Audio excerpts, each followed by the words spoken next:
Hello, creeps.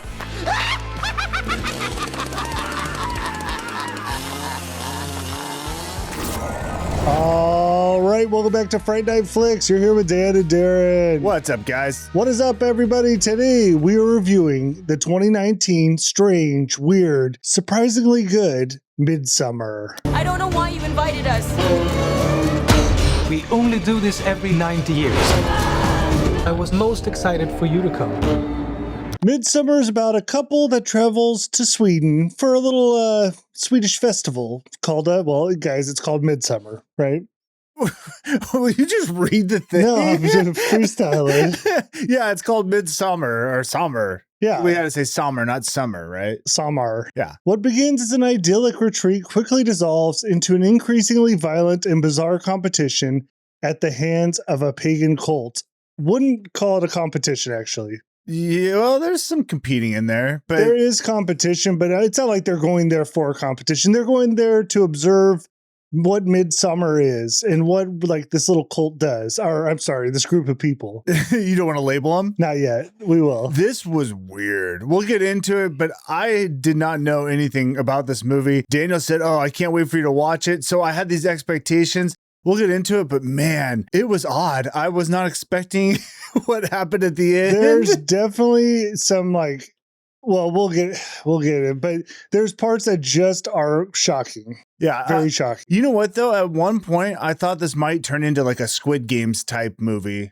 It didn't. I know, it would have been awesome. All right, this is directed by Aster. He also wrote Hereditary, and guess what? He also wrote this movie. He wrote and directed. You can tell like the way it's shot and I feel like the score, it really feels similar to Hereditary. Yeah, there's the musical tones. I don't know how to say it, but I think score. yeah, I looked up what score meant. I think the music, that's like the soundtrack, right? Like produced music, scores music for the movie. Yeah, I think you see it in this movie, like similar to Hereditary. It's just like a slow build, and also the characters. Like in Hereditary, though, you kind of left the characters vague. This one, you get a lot more depth with characters, but the relationships, I feel like he keys in on those.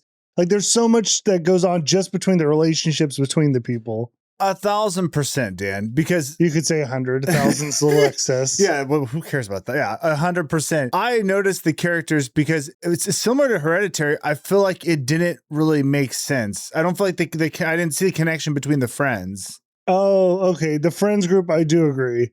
I do Almost everyone seemed to have broken relationships. I didn't really get the feel for that. Hey, this is a group of friends that actually like each other. In fact, I feel like they all are annoyed with each other. Well, there's definitely some things that come up, but we got to wait because we're doing the thing. We haven't even started initial impressions. Let's go to Rotten Tomatoes. Critics gave it an 83, which I think is deserved. Audience a 63. Might be a little low for me. Here's the thing. There's people that are going to dislike this movie, and I understand. I don't think I don't know. I don't expect everyone to like this movie, but if you got a little warped brain, you might like it like I do. Yeah, I'm a little bit on both sides. I went through a little bit of a journey because first time watching, did not like this. And I was actually irritated with you. Honestly, here's the problem. You said a couple words to me, like you said something to the effect of, oh, I can't wait for you to watch it. And that got me hyped up thinking that something crazy was going to happen. And something crazy did happen, just not what I was thinking. Yeah, you can't give away exactly how this goes down, but it's like you want to tell people about it, but they need to experience it themselves. Yeah, but that's the problem. Now that we said that, we've put these expectations on, which is what happened to me, and I was let down.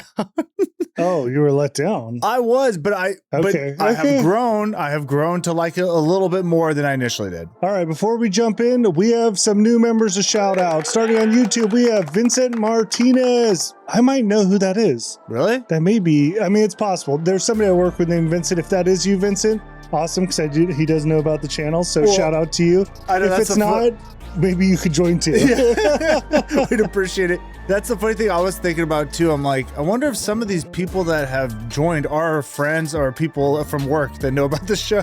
Yeah, it's kind of funny because people know, but I don't talk a ton about it or anything, but it comes up here and there. Next, we have Mr. Feudal Soup, Robert Gasca, The Rev, and Still J. And that's it. There's no more. And nobody new on Patreon this week. Okay. Hey, thank you guys all for joining up, man. We appreciate it. And oh yeah, we got to shout out to Spotify. Again, I don't know who you are because it doesn't tell me, but we have subs on Spotify. We appreciate you guys. Yeah, thank you. Now we got to talk about the thing we always talk about, guys. That's reviews. And I'm happy to say Spotify's doing great. Yeah. You guys, you know what? Awesome. Nothing to say. You guys are doing great on Spotify. Apple, it's a little slow, but we're at 69. And I think we were there last time because we made a joke. Yeah, we did. So 11 more reviews. And as soon as we hit that, what's 11 plus 69? 80? I have it written right there. You can use the cheat sheet. Once we hit 80, then we drop that bonus episode for you guys. Yep. So get us to 80 and we are doing the extra. We don't even know what it is, do we? No, I'm going to put out a poll. Okay, we'll put out a poll. You guys vote and we'll do that. But enough about our reviews. Let's see what the people had to say about Midsommar. Let's begin with Miss Bella. Straight up disturbing, absolute nightmare in broad daylight. Midsommar bypasses cheap jump scares for deeply unsettling, slow burn psychological insanity. Florence Pugh is phenomenal. Not for the faint of heart, but highly recommend for horror fans. 5 stars. Would you say you're faint of heart? No, I think you may be faint of heart. Is that those people who, if you're faint of heart, means you don't have a heart? You're like, you're scared? gentle. You're a gentle soul. Well, easily scared? I faint of heart. No, I don't think I'm faint of heart. You might. I am easily scared though, but I like getting scared. But I didn't, what's funny? I didn't think this was scary. I think this was very unsettling. I wouldn't even say it's there is a lot of psychological stuff. I guess it is psychological horror, but it's not like we're not going into like this is all in your mind. You know what I mean? They're just people who have issues. It always could be a possibility, but that's not what they're giving us, yeah. Next, we have Savannah. This movie is my favorite psychological thriller. This movie keeps you entranced and locked in. It has so many twists and turns. It is also visually gorgeous. The scenery, the artistry is incredible. 5 stars. Yeah, I don't know if we mentioned it, but yeah, the visuals are awesome. It's a beautiful location you're at, which is kind of interesting because what happens there isn't so beautiful. No, they are right. The movie does look really good, and it does put you, I don't know, it's that element of like, there's beauty all around you, but underneath, something sinister awaits. Yeah, well said. Yeah, and you know what's another weird thing is that it's daylight the whole time, pretty much. Yeah, that's a thing, I guess, in Sweden. Yeah, so it's really interesting because you kind of lose track of what time it is or what day you're on. What that does play into this movie. It is weird. You do get a little bit lost.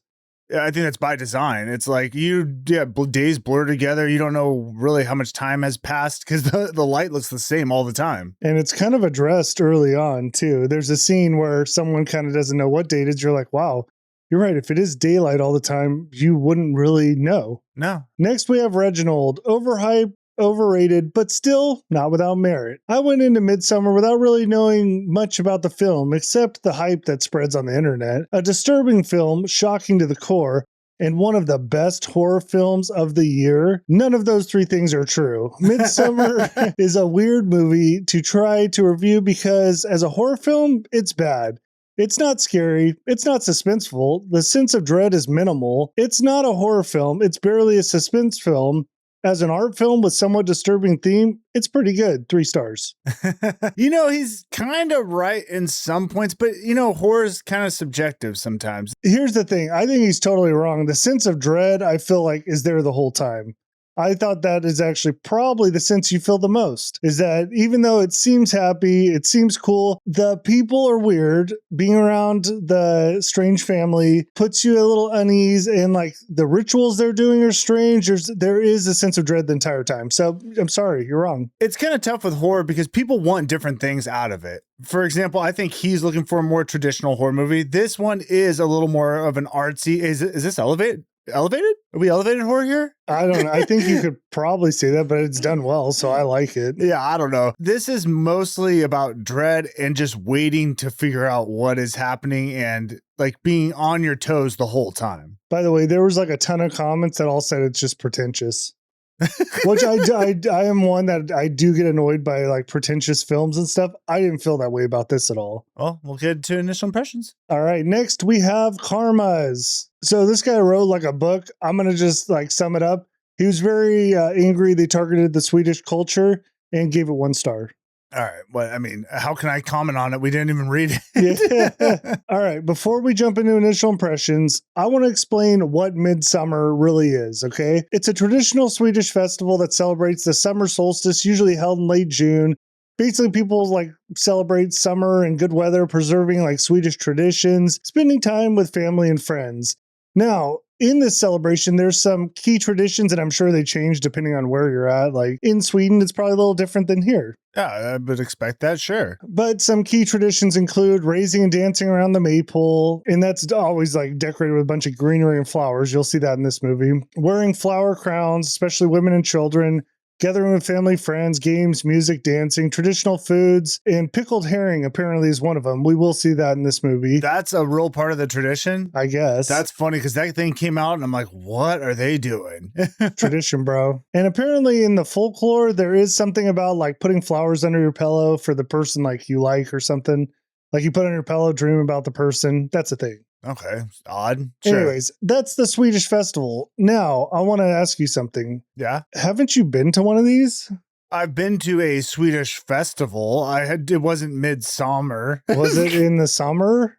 Do we have to keep saying summer? I just feel so awkward saying. I'm saying summer. You guys know what I'm saying. You went to one though, right? Well, I went with your family. I know. Which is also my family, but I wasn't there though. That was more of just like vendors there hanging out, and it Was wasn't there people in white robes? No, I don't think so. There was like a parade. There was no dancing around a pole. What do you get looking for here? Interesting. So maybe it connects with me because I am married to a Swedish person. She is, yeah. I mean, she's not from Sweden, but it's not far off the bloodline. You know what I mean? Yeah. First impressions of this movie. Let's get into it. No, let's talk more about your Swedish bloodline. Yeah, so, okay, can I go first? No, I want to jump in. Okay, you can go. The thing, okay, we talked about the sounds, right? Like how the sound, you can tell it's the same director of Hereditary, right? Yeah, sound design really noise. good. In Hereditary, we had the, in this movie, they give us the, Yeah, you're right. There is this weird noise. Last time I was associated with a demon. I don't think so much this time. not so much demon. I'm not really sure, actually, to be honest, even after the trivia and stuff, I'm not really sure. Maybe you guys can tell us what that really means. Hey, I looked around. I think it's just something interesting they put in. It's like, to me, it almost seems like when you're kind of like stabilizing yourself, like almost taking a deep breath, they just like do it backwards. They like blow out, then suck in, like, Yeah, it's almost. no, maybe it's in first. No, it's like, She did it when she blew out the candle. So is it more of like a blow and then suck? I feel like it's the blow suck. I feel like you're an expert at this one. Anyways, but they do have that noise, and it's like, it does seem to be part of the cultish ways. I mean, the family ways. Cultish. Well, yeah, they all do it for sure. Is that your initial impression? Well, I just thought it was interesting that like they have this like hook sound that, and it works. It's like effective. It worked in the other movie. Well, and in this movie, every time they do it, I'm like, what the F is that? yeah, that's what this director does really well. Is he makes really strange movies And sounds. Yeah. He's like that dude from Police Academy.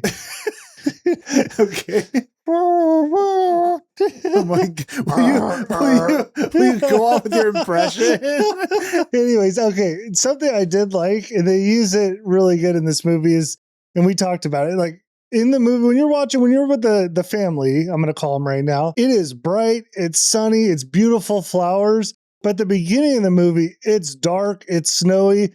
Like it almost is like it tries to like put you in your emotional state, you know? Oh no, 100%. They're reflecting the emotions of the main character. I agree. And when we say family, we gotta say this is like a cult, like a commune.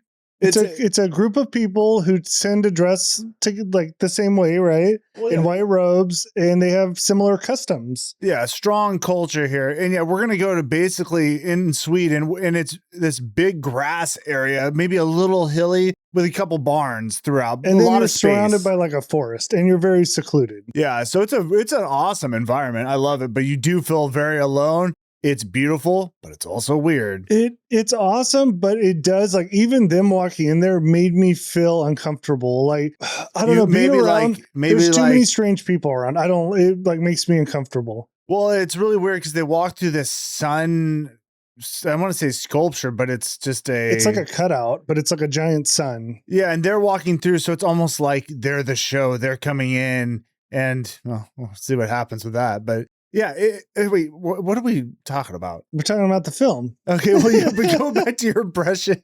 Well, okay, so another thing I love about it, and it's the cult itself. Like, I like cult films. I don't know why. I find it interesting how they manipulate and like get into people's heads and how people like fall into that. Well, which is interesting because this movie kind of shows you how it may happen. There's a lot of subtle like things that are happening that you don't notice.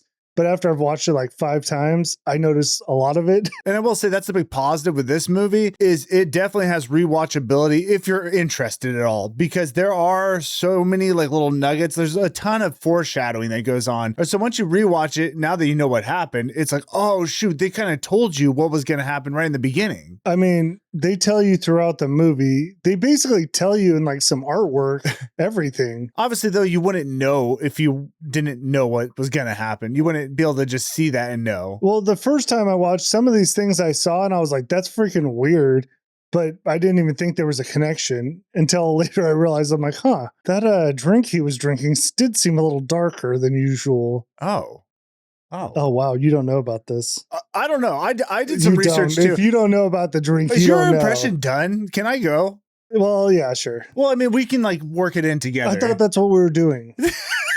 Like you feel like you stopped us. Just keep going. No, but it's because I need to go through my experience. Because with you telling me how feel like you were giving me energy that this was going to be really good. I'm a big fan. And here's my problem. I will straight up say that my expectations coming into this kind of screwed up my first watch, because the whole time I'm expecting some big twist to happen. So they go to this commune. I'm not going to give anything away yet, but they go to this commune and it gets weird. And so, I'm like, okay, this is a weird group. I get it. There's some strange stuff that's going to happen. But I was expecting some big twist where it's like, oh, they're actually worshiping this pagan god. Oh, it's real. And he comes out or something really crazy. You kind of honestly just get mostly crazy cult stuff happening. And it is weird, but it's not scary or like horror-y.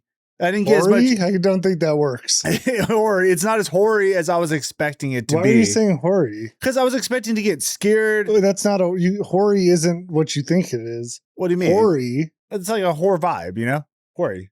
I don't think that's a thing, right? Well, I just made it a thing. Okay. But yeah, no, I was expecting more kills, scares, that type of thing. I mean, I guess they get kills, but you don't even honestly see very many of them.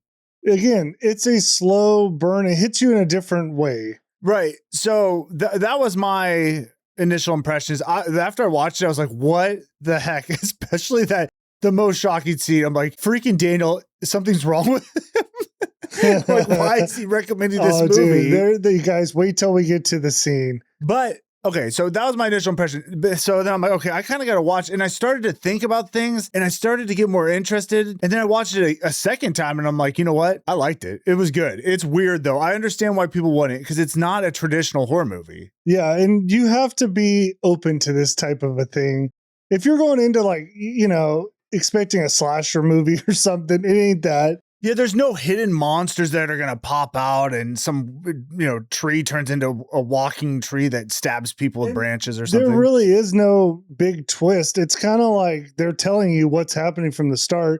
You might not want to hear it or understand it, but you're going to slowly develop and figure it out. Yeah, and I'll tell you what, they do a good job. It is interesting throughout. You're just kind of watching and you're like, okay, wait, this is kind of weird or this scene's unsettling. Where are they taking this? And then then we go down that route and it goes strange. Well, okay, another thing with the characters, all right? We talked a little bit about it, but man, they made me absolutely hate Christian in this movie.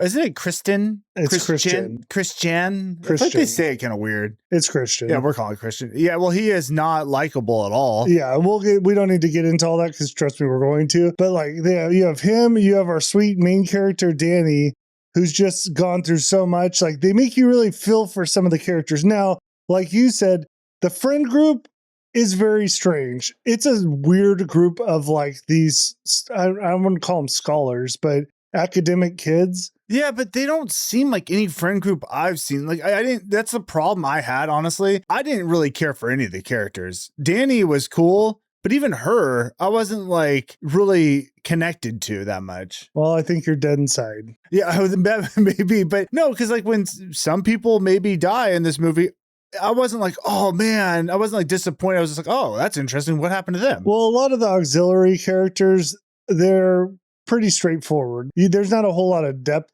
to them necessarily. Yeah, but I'm saying the movie didn't make me care about them. Dani was the only one I was mostly connected to. The rest of them I just didn't honestly care. Yeah, I mean, I don't know. They're the extra friends. I know. I'm just saying I didn't care. Did you care?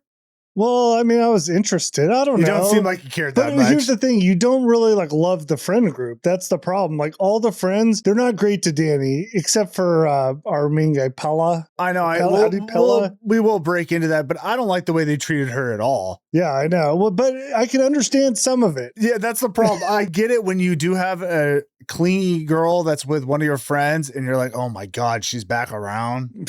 I've had that. And then she kind of brings a lot of this on herself too. The friends though, I didn't see them joking around or even like interacting to where I thought this was a friend group. I would have believed this was a group that maybe met at school and like, hey, we're going to all do this like trip together for a class. It's like they got assigned to work together. Yeah, that's what it feels like. Which I think they're more than that. But really, the only two that really seemed like friends were Mark and Christian. Yeah, Josh seemed annoyed by everyone. Well, Josh is very like focused on his schoolwork. Yeah, and then of course, what's his name? Pelle? Pelle? Is that what we're saying? I think it's Pelle. We may change it throughout. Yeah, he's the Swedish dude. It's his family that we're going to go visit here. Yeah, he doesn't seem to really interact with anyone. I mean, I had red flags from him from the start, just because he's like the foreign guy, but he doesn't seem to connect. He's also too nice. You're too nice. Yeah, but he's nice in a weird way, you know? Yeah, watching too much. It draws too much. I feel like too much eye contact or something. Anyways, we got to break this down because we're pretty much doing it. I'm just going to say, though, guys, it gets weird. It's a fun watch. Just give it a chance.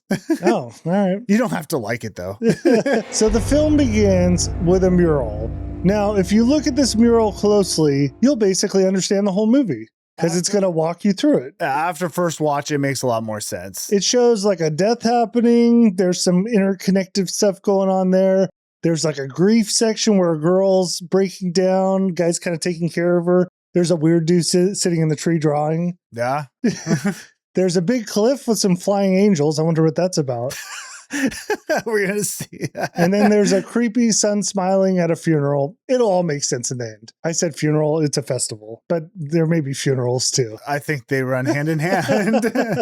So we transition, and it's interesting. They almost played like Zelda type music when you're looking at this. I swear I thought the same exact thing. Yeah. It's you know what it is? It's like when you see the fairies. Yeah, it is fairy music. Yeah.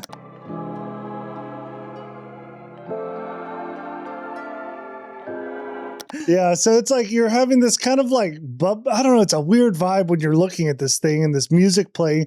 And then it kind of cuts from there to where you're at this like desolate landscape. It's wintertime and it's dark. Well, it does the door, or was it the door transition or whatever, where it opens up. It's almost like you're watching a play. Yeah, it's like a puppet play. Yeah, why a puppet play? I don't know, because it's like a small little stage and then it opens up. Okay, all right.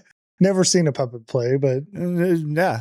Well, we did in Killer Clowns. Oh, that was a great one. It was an amazing puppet play. We pan over a neighborhood. It's the middle of the night, and then the camera stops at one house. You start to hear a phone ring inside. And this house, I mean, it's the middle of the night, but it still looks almost too quiet. You know what I mean? Nothing's moving. Okay. I mean, it's usually how houses are in the middle of the night. Yeah, but I feel like other houses had like a little light on here or there. This one seemed like dark. Okay. Something's wrong, you're saying. Something may be wrong. So nobody answers the phone. It goes straight to the answering machine, and we see that it's Dani, and she's calling her parents' house. So this is her parents' house. She's trying to check in, make sure everything's okay. Yeah, we get the vibe. Something might be wrong here. Yeah, so as she leaves, this is a really dark, lonely house. Yeah. So she leaves a message, and they pan over to her parents, and you just see them, and they seem to be having a great sleep. I wrote in my notes, they're dead. I saw them. I'm like, these are two dead people. Well, the problem is they're sleeping and they're straight up. Like nobody's on their side. They're laying on their back, and that's it. Yeah. Who sleeps straight on the back? Also, I'm kind of, I don't know anybody actually. No, your side, right? Well, yeah, typical. I'm a left sider. You Yeah, I think. Well, it depends which side of the bed I'm on. use a cuddle buddy? No, a cuddle buddy. I have an extra pillow for cuddle buddy. You mean the thing pregnant women have? I used to actually have one of those for myself just to like sleep with. Why? I don't know. I like to grab on something when I'm sleeping. All right. Anyways. All right. So Dani called her parents. They're very asleep. We cut back over to her. She's reading her emails. So she's been messaging her sister, Terry. Terry is troubled. She's like bipolar, maybe schizophrenic. I don't really know. She's got a lot of problems. She sent Dani a message, and it's troubling. It says, I can't anymore. Everything's black. Mom and dad are coming too. Goodbye. Yeah, that would scare anyone. And Dani does say that her sister, I think she said she's schizophrenic or something. So she does this type of thing occasionally. I think they went with bipolar, but we get it, right? Yeah. Yeah. So this seems to happen often. She kind of creates a lot of problems in the family. So it's possible it's just another little trick, or not trick, just one of her like episodes, right? Yeah, it's not going to be, as you guys have probably figured out, but yeah, it is possible. Okay, so Dani is troubled. So she decides, I got to call up Christian, that's her boyfriend, and just like touch base and maybe get some emotional support, right? And I do like this part because they're really showing you the relationship right from the start. Also, I got to say, Dani, she's pretty cute. I feel like they downplay her looks, but this is just like a hot chick. I would agree. Hot girl, hot woman. Hot woman. Yeah, just had to say that. Yeah, Darren likes Dani. Well, I said it for a reason because Christian does something later, and I'm not sure why he did that. Oh, yeah. Well, there's probably reasons we can explain. Actually, they do kind of explain. Ish. So Christian is hanging out with his friends. They just come off as losers. Like, they smoke a lot of weed. Like, he's like, oh yeah, we just smoked resin, which also annoys me. That kind of comes off pretentious even for a weed smoker. Like, just say you smoked weed. I don't even know what resin is. I'm honestly. sorry. Are you in the culture? I've dabbled. Yeah, I don't know what the resin thing is, but yeah, just say Christian from the start is smoking weed. Okay, just like we're putting like a little note there on that. But it's more of, it's not that he's smoking weed or what the resin, whatever that is. It's that he's with his friends doing that, and it's clearly like Dani's not even close to like the top of his priority list. I guess. Well, let's keep going. I want to make it clear. I'm not like anti-weed here. Yeah, I get what you're saying. Well, but we're painting a picture of Christian here. Right. So he's over there with his friends doing his thing. Dani tells him about the sister situation, and she's really like getting emotional over this because she feels like this is different than normal. Yeah, of Probably course. because her parents are actually dead. Yeah. I mean, that would be a very concerning email to get. Yeah, it would bother anyone for sure. Well, Christian has an all-time bad take. He's like, hey, I'm sure this is fine. She does this all the time.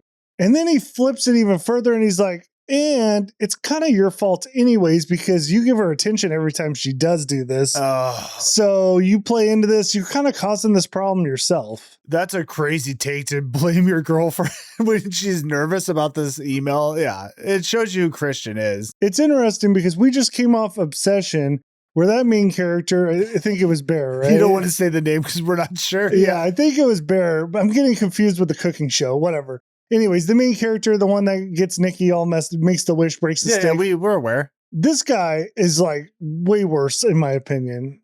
Well, I shouldn't say way worse. That dude did do a lot of bad. We don't need to compare the two. I don't know. They're both bad. This guy's just a total tool. He's not likable at all, where Bear did have some characteristics where you're like, okay, he kind of seems like a good guy. Obviously, that changed, but this Christian does not seem good at all. I hate everything about this guy. Yeah. And I'll tell you as we go why. It's fair. So after Christian kind of berades her for this, you see the dynamics here because Dani like kind of ends up siding with him. She's like, you're right. Thank you for reminding me. And I'm so lucky to have you. And that made me sick. I was disgusted. It's clear, again, every relationship, you have a power dynamic. Christian has way too much of the power here. Yeah, it's exactly what I saw. You definitely got the vibe. Christian's not that into Dani, and Dani is desperate for something to hang on to. She needs emotional support, and this guy is he's not giving her that support. In fact, he's like making it worse and like blames her for things and makes her feel worse about things. I would say maybe even emotionally manipulative. Yeah, for sure. I agree with that. So they get off the phone. We go over to Christian and his friends. That's where we learn Christian has been contemplating breaking up with Dani for over a year. But you get the vibe like he's one of those dudes that even though he knows there's no real future, he just wants to keep her around for himself. Yeah, he definitely comes off very selfish. Yeah, he even says something like, well, you know, what if I break up with her, then I decide I want her back later? Right. Then what's going to happen? Then it's like, oh, you're such a tool. Like doesn't care at all about her feelings. It's all about him. Right. Now, he's also working on a PhD project. Apparently, all these guys, there's 4 of them in here. All of them are like PhD students, right? I guess they're working on theses. Thesi.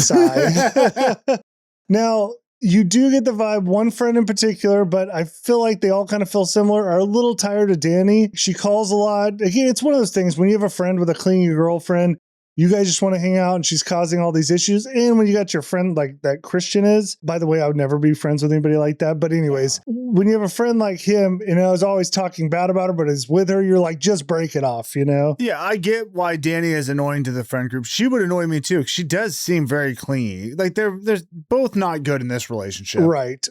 So after they go over all this and they're talking about how he needs to break up with her. Dani has already been hung up on, by the way. Yeah, I mentioned that. Did you already say that? Yeah. Are you sure? No. So at this point, Dani called. She called Christian. They got off the phone. We learned that their relationship's not that great. He wants to break up with her, and they're all kind of on board with this. And that's when his phone rings again. And at this point, Mark, the friend, was like, are you freaking kidding me? She will not leave you alone, right? I get it. You guys are all having a nice night together, and the girlfriend keeps blowing him up. It would be annoying. Well, Christian takes the call, guys. It's not good.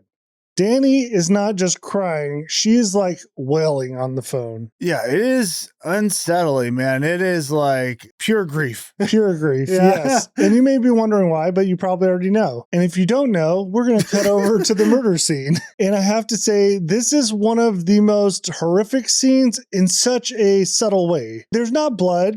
There's no blood here. No. Like, you're not going to see like bodies chopped up. But the way that this is performed is disturbing. It's disturbing. Also, the way they walk you through it, because it starts at the car, because we're going to have a carbon monoxide issue. Yeah, we'll have a carbon monoxide issue, Darren. Double checking with you. Yeah, it starts at the car with the muffler, and then we work our way through, was it just like a pipe? Okay, let me break this down a little bit. So we started in the garage. Firefighters have arrived to the scenes. Real heroes out there. I know, of course. So I have a couple issues. They probably should be wearing their masks at this point, but whatever. There's some issues you could argue. We don't need to get into it. I'm just saying you probably should. Okay. So they go into the garage. They shut the cars off. So we see there are 2 cars that are running in the garage. Now, byproduct of combustion, carbon monoxide, it's deadly, right? I've heard of it. Now, the fumes aren't going into the garage, though. Like you said, somebody has gone to the tailpipes. They've created the system where they have like even fittings on there where I don't know, maybe they just duct taped it on, but they have tubes running off the exhaust that are running into the house. Yeah, so it's bizarre. Like, oh my gosh, someone really went through a lot of work to do this. Already, this is already a lot of setup going on. Would this work? I don't see. Okay, I have some questions on that. We'll get to it when we finish it up.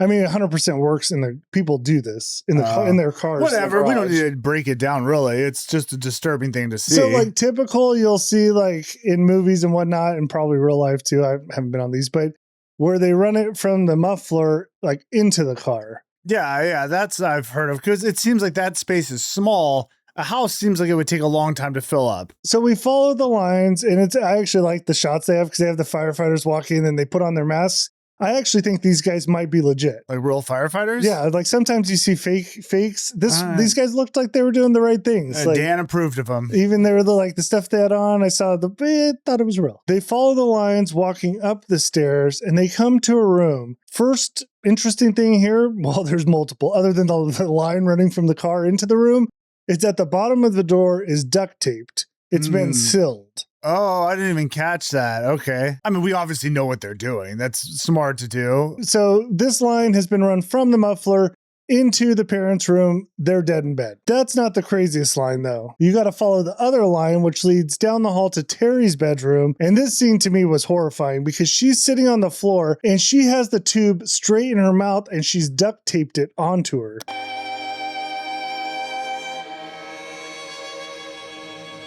Well, it's so disturbing because I didn't even know what the heck I was even looking at first, because you wouldn't expect that. No. You'd expect the line in the room, like the parents got, fall asleep peacefully, whatever, maybe not. I don't know. You're gone. Her, she put it straight into herself. Yeah, she like made it a mask for herself. Yeah, just a disturbing visual. And what a way to start the movie. That is a way. Now, would that work? I don't know. I think the parents would be like, what is this smell? I thought you don't smell carbon monoxide. Well, this is coming straight off of a tailpipe. So you smell your car like exhaust. Yeah, you're right. Yeah, I feel So like you would be like, huh.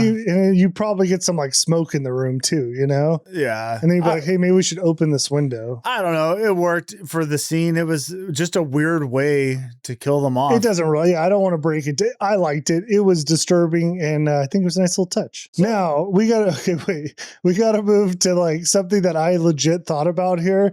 And I don't like to give Christian any credit. I just hate the guy, so I don't want to even like say that he has some justification for things. Yeah, you don't want to be Team Christian. No, but he is in a pretty horrible situation. I think anyone who watched the movie realized the situation because they built it up. We already knew Christian was getting a little tired of Dani, and now that her family is dead, he's stuck for a while.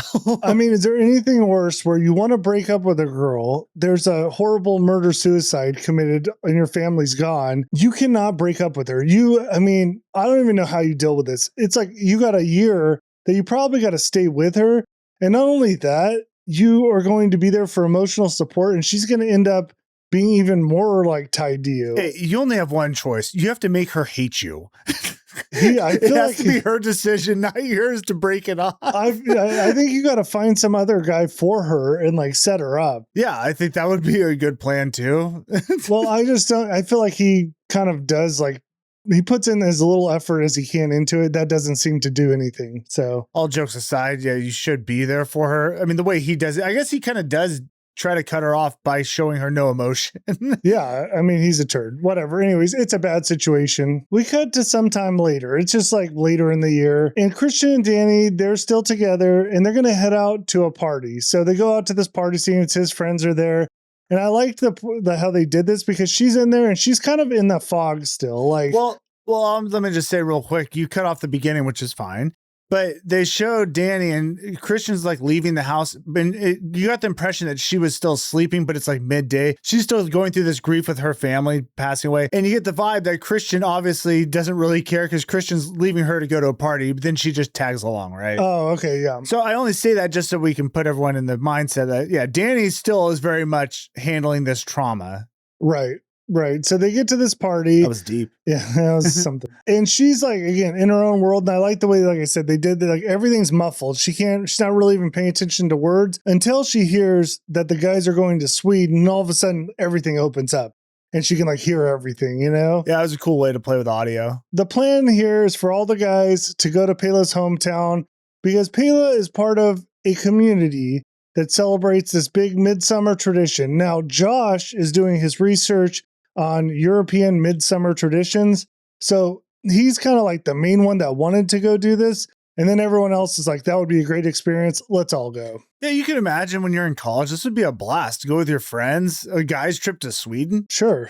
Yeah, it'd be fun. I mean, but the problem is Christian hasn't told Dani, which is a crazy thing. Yeah. And this is not happening like months from now. This is happening in 2 weeks.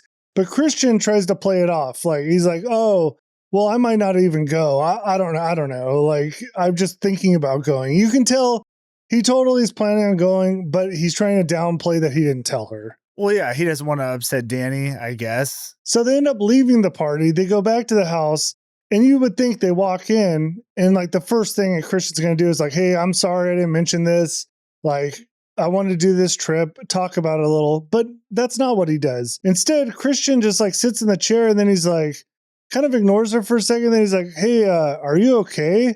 Like, is there something wrong? Like acting as if nothing happened here. Yeah, he's just a jerk. What else can you say about him, right? He's just a selfish jerk. The way he is, he's just such a bitch, dude. Like he really is. Like it's so much about himself and he like gaslights. Oh, I can't stand him. Well, I don't know that I've even been around a person like this. Well, maybe we have in our life, but It's just not even to address the issue. I just can't stand people like that. Yeah, so Dani has to actually bring this thing up. She's like, well, the whole trip, like that whole thing was weird, right?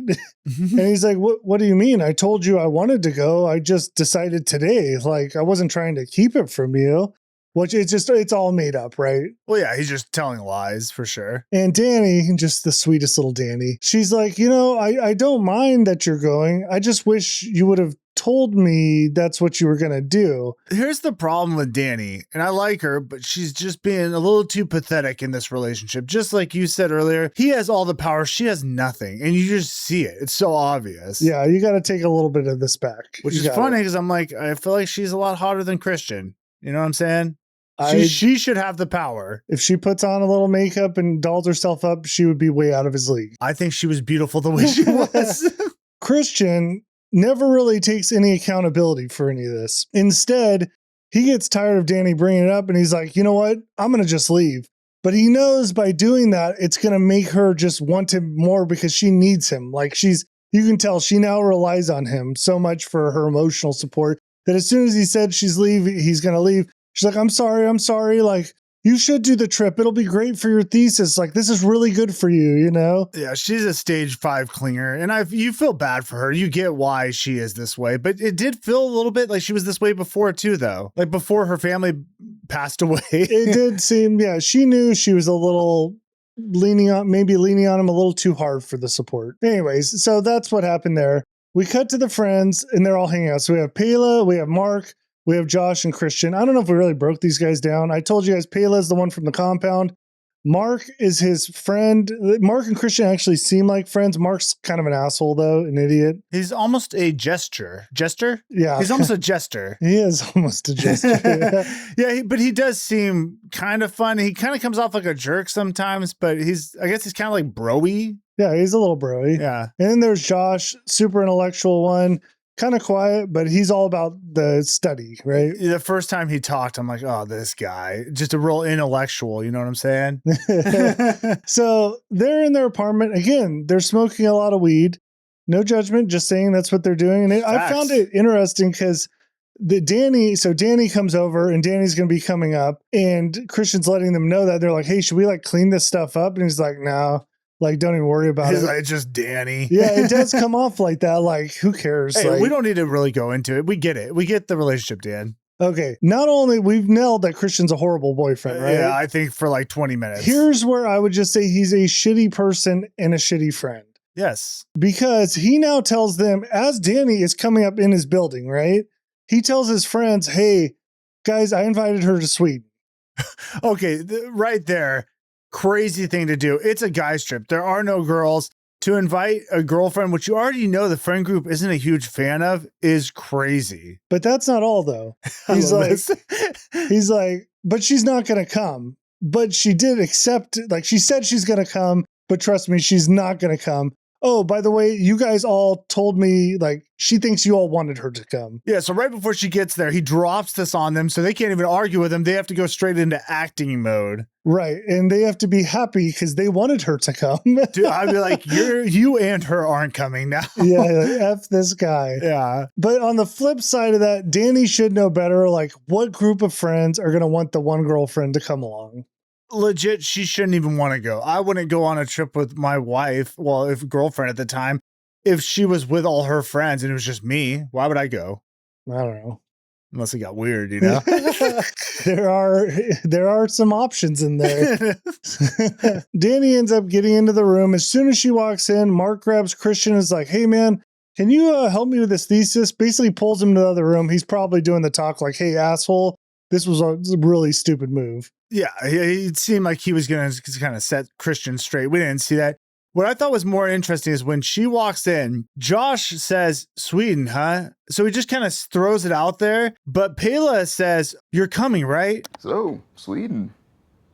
Yeah. You're coming, right? I mean, I guess so. Which I thought was interesting because you see it already from the start. The friends don't really want her there, but he seemed like he really did want her there, which seems interesting. Why would he have that energy when everyone else is not feeling that way. Well, at first it came off as if like he's just the friendly one. Like he's the one that's not going to be a total asshole to her. But there's obviously, as this develops, you start realizing, no, he may have some ulterior motives here. Yeah, and that's another thing I had an issue with. I get that they're annoyed with her, but they were really dicks. When she walked in, they barely are speaking. You could just feel the energy, like they do not like her, or nor do they want her to go. And they're not going to really give her anything except for Pelle. See, but part of this thing, it's not even her, like, it's not her fault.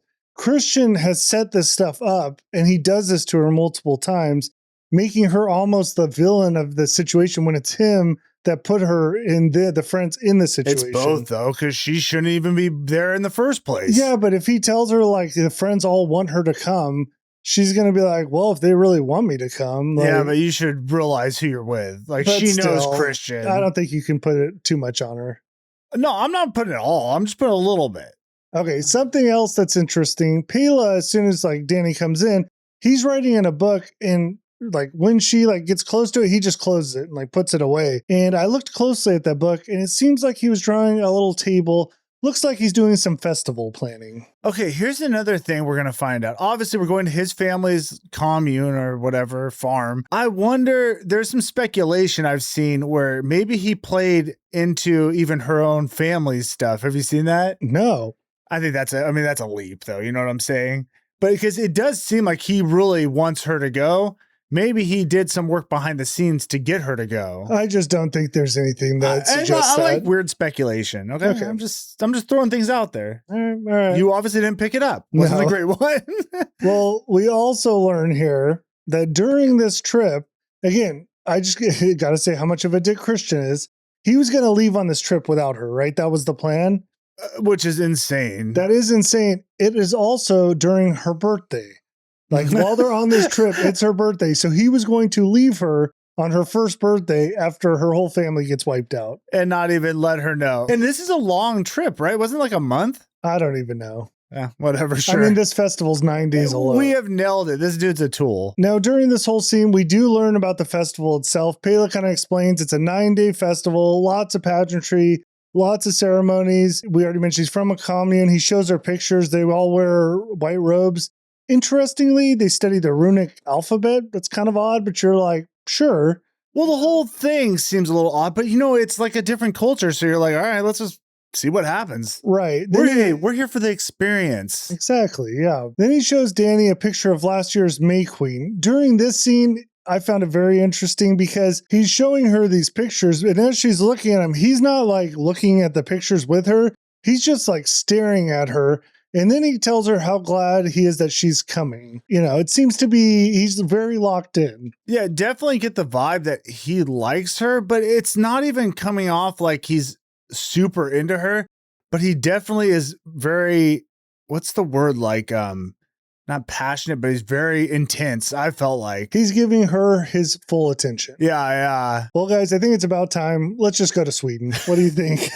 Bro, we've spent so much time talking about relationships. But that's a big part of the movie. You got to set it up. All right. So we're in a car. They're traveling. They landed in like Sweden. They got to travel to this commune. First thing was interesting on the way. Mark sees all these hot girls, and I just thought this was a dick move. He's like, hey, Christian, you should do your thesis on that. And it's like, to say that in front of the girlfriend, just thought it was kind of a dick move. Why? I mean, that's what guys do. Come on, bro. But if your girlfriend's sitting next to you, especially like the stuff she's gone through, and be like, hey, Darren, you should do a thesis on those girls. Hey, I'm going to be honest. I forgot he had a girlfriend. You're right. My bad. My bad. You're right. That's a jerk move. Forgot about the main character. That's what I have to work with, guys. So as they're driving, did you notice what appeared to be a ruin cut in the grass? No. I said ruin. Like a rock? No. In the grass as they're driving. So you know how it goes that weird transition? Yeah, upside down. Yeah. Right before it does, they pass by on the left-hand side. You can see in the grass, it appears to be like it's just cut out. You're saying cut out. What is it? It's grass that's been cut, but it looks like a rune. Oh, okay. So it's a symbol. Yes. Oh, okay. No, I didn't notice that. And as soon as they pass it, that's when we switch into that transition where the camera flips and goes upside down. Yeah, so it's cool. So it's almost as if we're going into another world. It is. It's like super weird. By the way, this transition almost made me sick. Like you flip upside down and next thing you're looking at the car, but you're like upside down. So the sky, it's all like, we get how upside down works. I thought it was a cool little transition. It was fun. Now, while upside down driving on this rural road, you can see a sign. Did you notice the sign? No.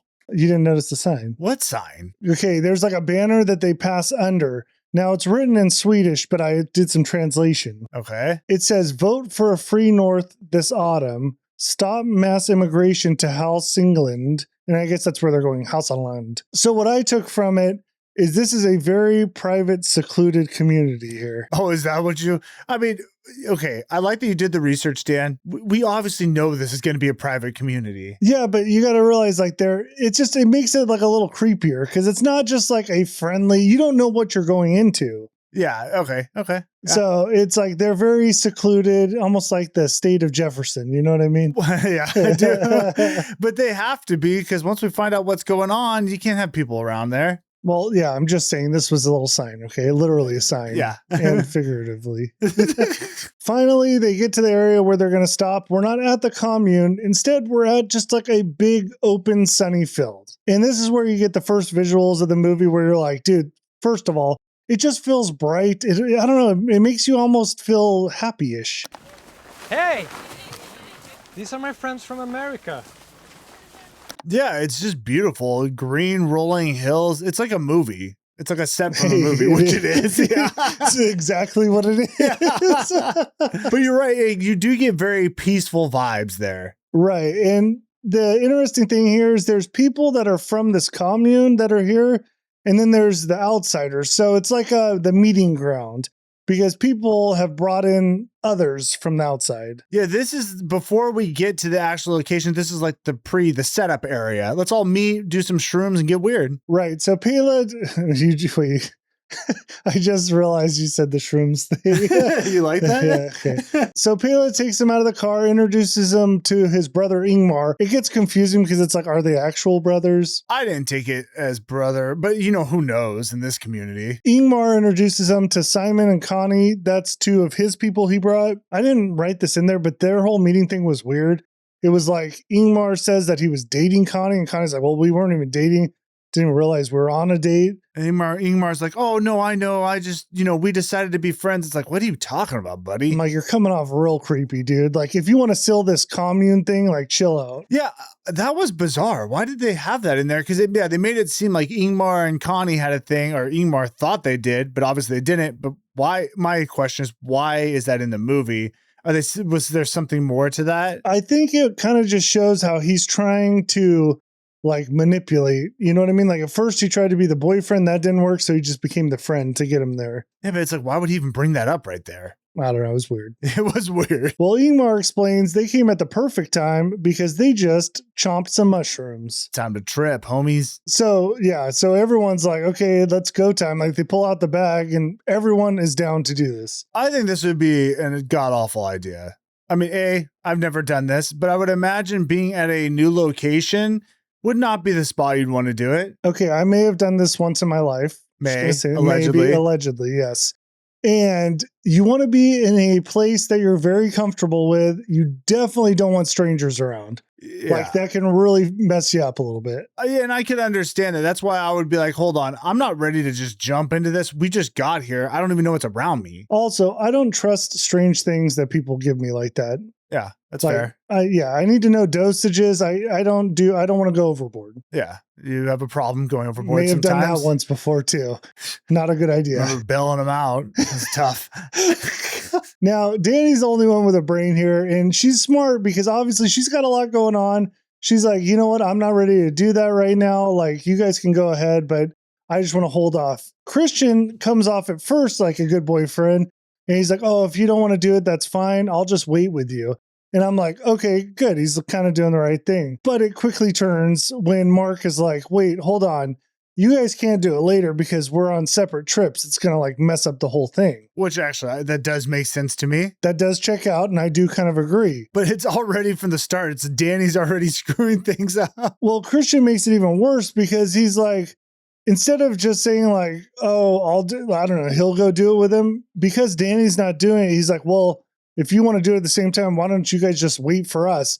which basically puts everything back on Dani. Yeah. Like Dani is causing the whole thing, even though it's not really her. She just doesn't want to do it, but he's made it now about her because he won't do it. Yeah, it's just a bad situation. I mean, because I get Dani's point of view, but honestly, though, it's like, you know what? She doesn't have to do it. Who even cares? That's what I'm saying. If he wants to do it, go do it with your friends. She can be sober. It's fine. Yeah. But Dani's like, feels how uncomfortable this is getting. She's like, fine, I'll do it. The interesting thing here is they all take mushrooms. She takes a mushroom tea. Why So I don't know. I just thought that was interesting that she's the only one that drank this tea. They all had like the mushrooms, you know? I just guess feel like- that's different. I don't know how I interesting. just feel like things are like a little different for her with the family. You Well, I know? think there's for sure a little bit of a difference.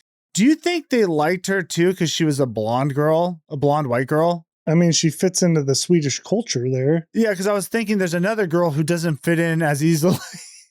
Yeah, they So- don't treat her as nicely. Which actually that would make sense. Plus, okay, so another thing with the mushroom tea, the other thing I see from that is like these people apparently do this a lot. They're making tea out of this. You know what? You brought up a good point, though. I didn't even think about like the color thing or the ethnicities in this, but I did notice because Josh is black.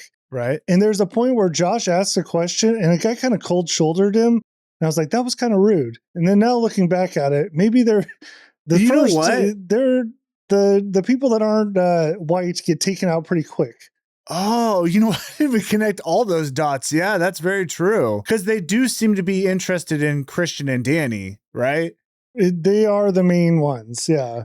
And Josh does bring some of it on himself, but I'm just saying there was a cold shoulder moment when they meet this dude in a minute. But Yeah, you might wonder, what about Mark? He's white. Problem with Mark is he's an idiot. And I think they quickly suss out he's not going to be good for the community. he's also a ginger. Yeah. He might do better in like Ireland. Yeah, you're right. That might be part of it too. We I don't know. Yeah. All right, so they all take mushrooms. We cut to like, an hour or so later. It's now 9 p.m., but again, the sun's still up. And it's this scene's kind of funny because Mark's tripping balls. He's like, wait, the sun's up. It's 9 o'clock. There's a problem. This isn't right, Oh, yeah. The whole thing I found funny. And even, you have the part where. Dude, this next part had me dying here. Yeah. Because I've been in this situation. So they're all sitting around, they're kind of tripping, but they're cool at this point, right? And then a dude walks up and he's wearing all white. And Christian looks up and he goes, oh, F, a new person. I like that because you could totally understand why that would be a nightmare in that situation. Like, I can't handle anyone right now. We don't need new people showing up. And again, if you've been there, you totally understand. Yeah. Like you need the safety, like the little nest around you. I get it. Anyways, that person passes by. It's nothing. Pele starts doing a guided trip a little bit. He's like, can you feel the energy coming from the earth?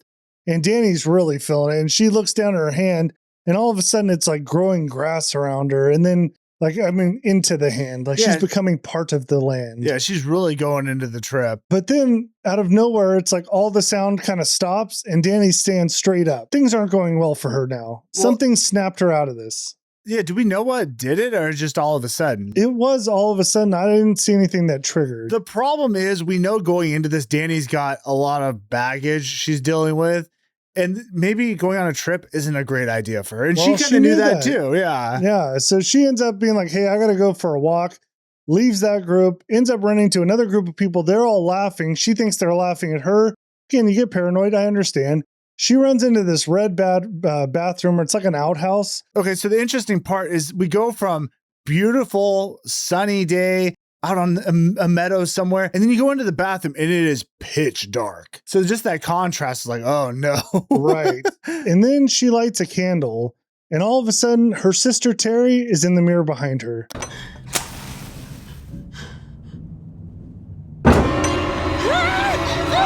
Well, see, I didn't realize that was her sister when I first watched it. It's just like you kind of see something behind her in the shadow and you're like, what the heck was that? Yeah, I didn't. I had to pause it.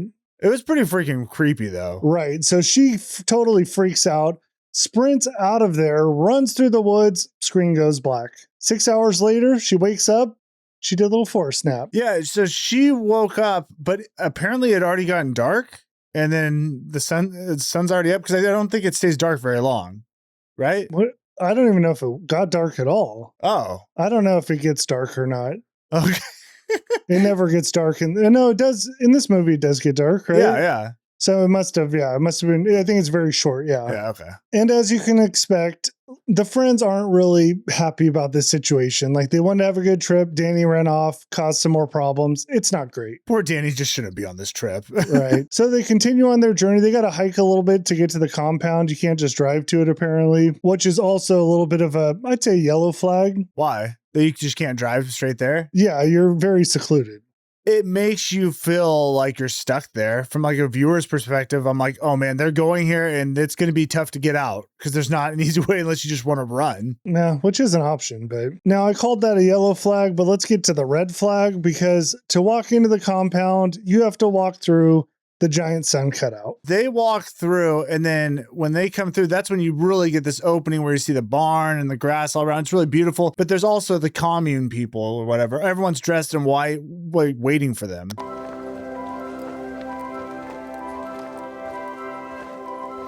The tranquil and majestic Hårga. Pelle, you know all these people? These are my family. Yeah, and that's weird. So they, like, a lot of them have the little flower wreaths around their head. But what disturbed me the most is the way they stand. Why? Because the dudes stand straight armed, and there's something very weird about that. Yeah, I think the whole thing was very off-putting. Like if you stand with your arms by your side, like straight up, it looks strange. Yeah, I guess that would be weird, like a statue. Yeah, I didn't like it. It's like our dad in pictures, the soldier. Shows no emotion. In my wedding picture, we have him. Everyone's smiling. He's got his arms like straight down. Like, he looks like a soldier. Yeah, no smile, just straight face. Yeah. Okay, you talked a little bit about it, but just like the way this compound is, large areas of grass, not really a lot out there, except there's like these buildings that are just placed like separately apart. And a lot of them look like giant barns. Yeah, but we'll see. They are distinct, and there's meanings to each one of these buildings. That is true. And also, like, during this, there's like whimsical, like magical music going on. There's dudes with little flutes walking by. It definitely feels like you're going into a different world. Yeah. And I want to make it clear, all the people are extremely nice. You know what I mean? What you would expect with this type of situation. But it is weird because they show them going in, and then there's like cuts to where they're like two guys are like, what? I don't know if it was Christian was holding someone else. They're like looking into each other's eyes. Okay, that's the interesting part, because it does, like, they're playing, like, this is all traditional stuff. So it is going to be like a little weird, but they're super friendly, but there's things going on and they're subtle here and there that make you uncomfortable. Yeah, it's just not something we as Americans are used to dealing with. Right. That's the funny part. So you're thrown into the situation. What's so awkward about it is you kind of have to go with things because you don't know what their traditions are, and you're trying to be nice, right? So you're just kind of like bypassing some things that would be red flags, and you're just like, okay, they just do things a little differently here. Yeah, it's a new experience. You're trying to expand your horizons. Yes. Well, all of a sudden, a group of girls, like young girls wearing like the little flower hats, come running from the woods. And then there's like these people like playing little drums, and you're just kind of watching this, and it's, I don't know, it's just like mesmerizing almost. It's like so weird. You're like, what are they doing? Well, they run to this platform. Everyone kind of circles around, and we're going to like start the ceremonies. Yeah. All right. I mean, yeah, that was weird. So there's this old woman, she's on stage and she's giving the like speech, and she's speaking in Swedish at first, but then she switches over for the people that are not Swedish. Yeah. So she welcomes them all to Hårga, and it's 90 years since their last great feast.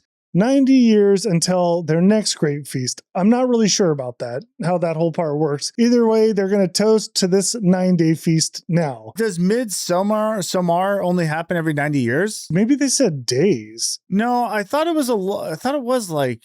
That's the weird. Okay, that's something I had a question with this movie, is they can't be doing this every year. No, I don't think so. But I do think there's a lot of sacrifices going on. You know, I don't think it's like every 90 years. I think there's maybe annual sacrifices too. I don't know. Yeah, because I mean, when we get to the end, the numbers here would be detrimental to the society.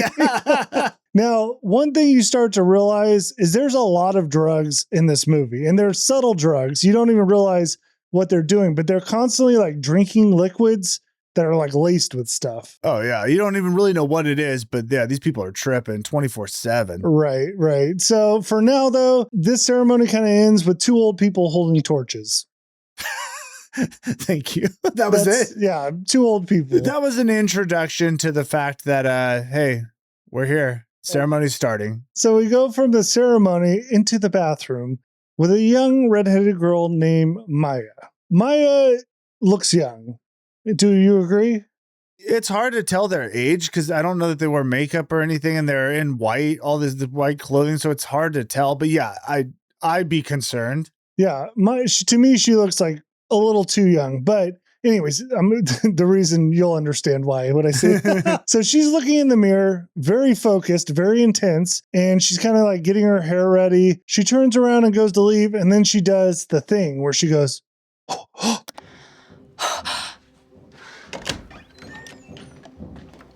Yeah, and it's just like, what the F is that?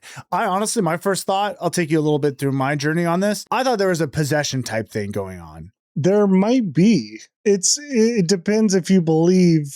I mean, I don't think there is. I think that it is traditional stuff that they do, and they use drugs to facilitate that. I agree. You know, you really could go and take this any which way you want because they do leave a lot of things open for interpretation. But I do feel like this movie is straight up. Right. Like what you're seeing is kind of just what's happening. This is a commune. Some people who do drugs a lot. Yeah. So she does her little breathing thing. She leaves the room. And as she leaves on the door, you see what appears to be a fertility rune. Sure. It looks like some scratches in the door. I paused it and I'm like, I don't know what that is. So I'm going to keep going. Yeah. All right. Back to the field. Like the friends now are all just sitting on the lawn, kind of just like taking in what's going on. And that's when the family conga line starts. Yeah. So it is interesting because a lot of times we're with the friend group and there's just like festival stuff going around and you don't know what's happening. I don't feel like anything is ever totally explained to what they're doing. No, it kind of is, but not fully. And I feel like they purposefully, obviously, they're leaving a lot of stuff out. Well, there's a lot going on with the rituals that at the end you understand kind of what was happening. But yeah, during the time, it just looks like fun ish. Yeah, sometimes. I don't know. This to me was weird because they're running around, they're chanting. The thing that makes me uncomfortable is the yips.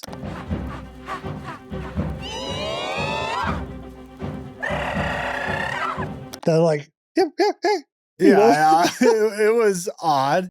I wrote in my notes after this part. I'm like, I think after seeing the first day, I would be like, hey, this isn't for me. I got to get out of here. Yeah. I'm not comfortable with this. Well, when they get to their sleeping quarters, I would definitely be out. Oh gosh. Big room with people. It's like, no. No. For now, these people, again, all the members are running around in this line, singing, dancing, being weird. Wasn't it all girls? I think it started off as, no, there was guys in there too. All right. One of the friends asks like, hey, what are they playing? And Pelle says they're playing Skin the Fool. Interesting. Yeah, just put that one in your back pocket. So while these girls are running around, they kind of pass by the group, and Maya gives Christian a little playful kick to the back.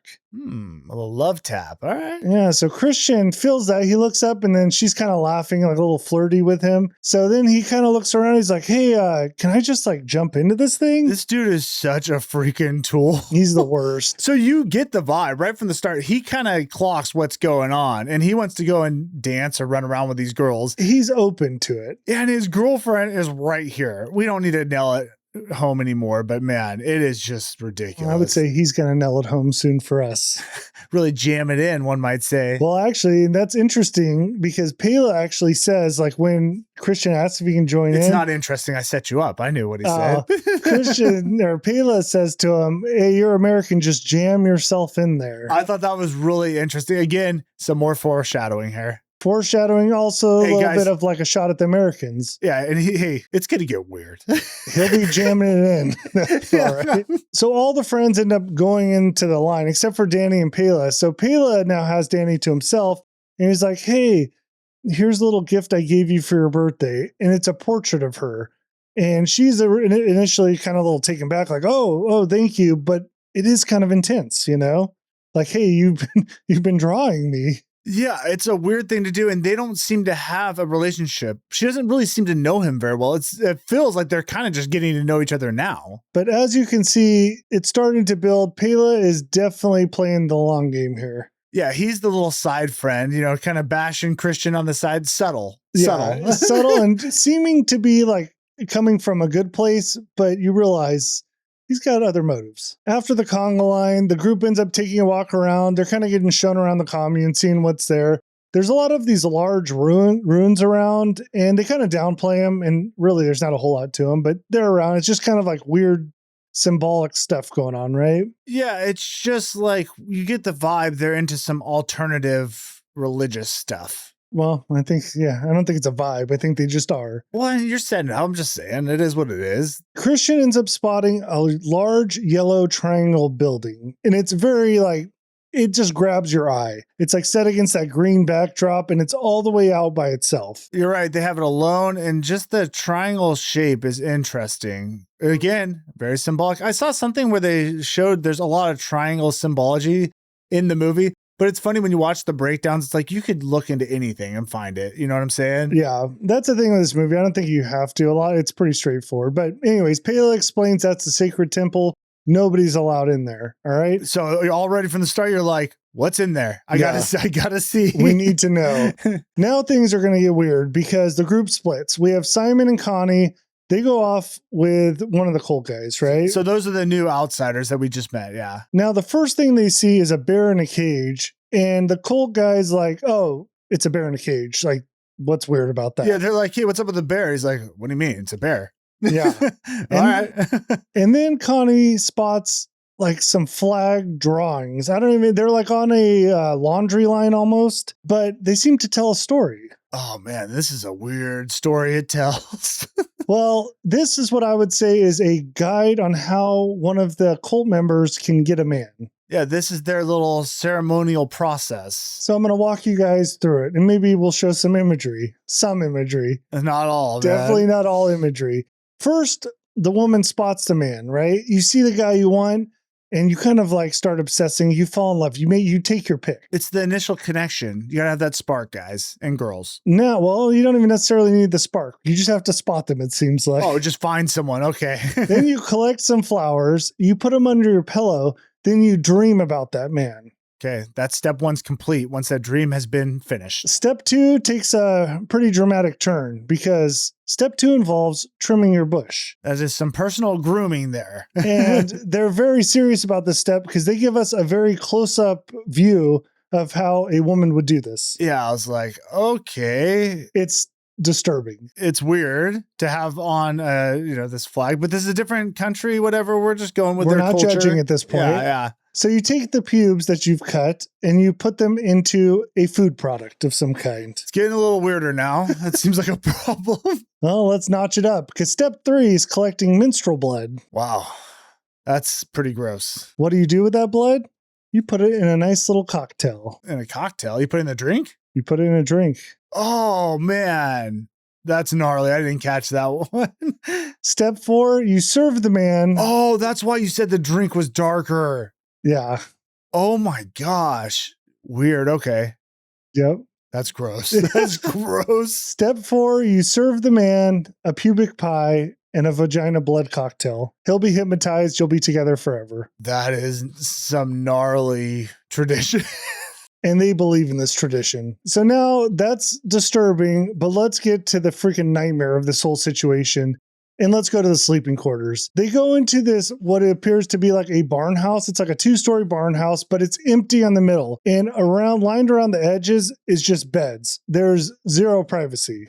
Yeah, it's just big. You say 2 stories. There's not actually like a second story you walk up to. I think there is. Oh, okay. I thought I saw beds up there. But it's just wide open like a barn almost. But it's very nice inside. It looks clean-ish, but there are a lot of drawings on the walls. It's just a weird environment. Right. Yeah, there's all these weird symbolic stuff on the walls. The drawings are very like childish almost. Well, isn't this for young people? We'll get to that. Okay. So they have the drawings on the walls. Then there's also like a part where every Midsommar they crown the May Queen, and they have a wall of pictures of the May Queens. Of all the past queens. But the interesting thing with that, though, Do we know what happens when you're the May Queen?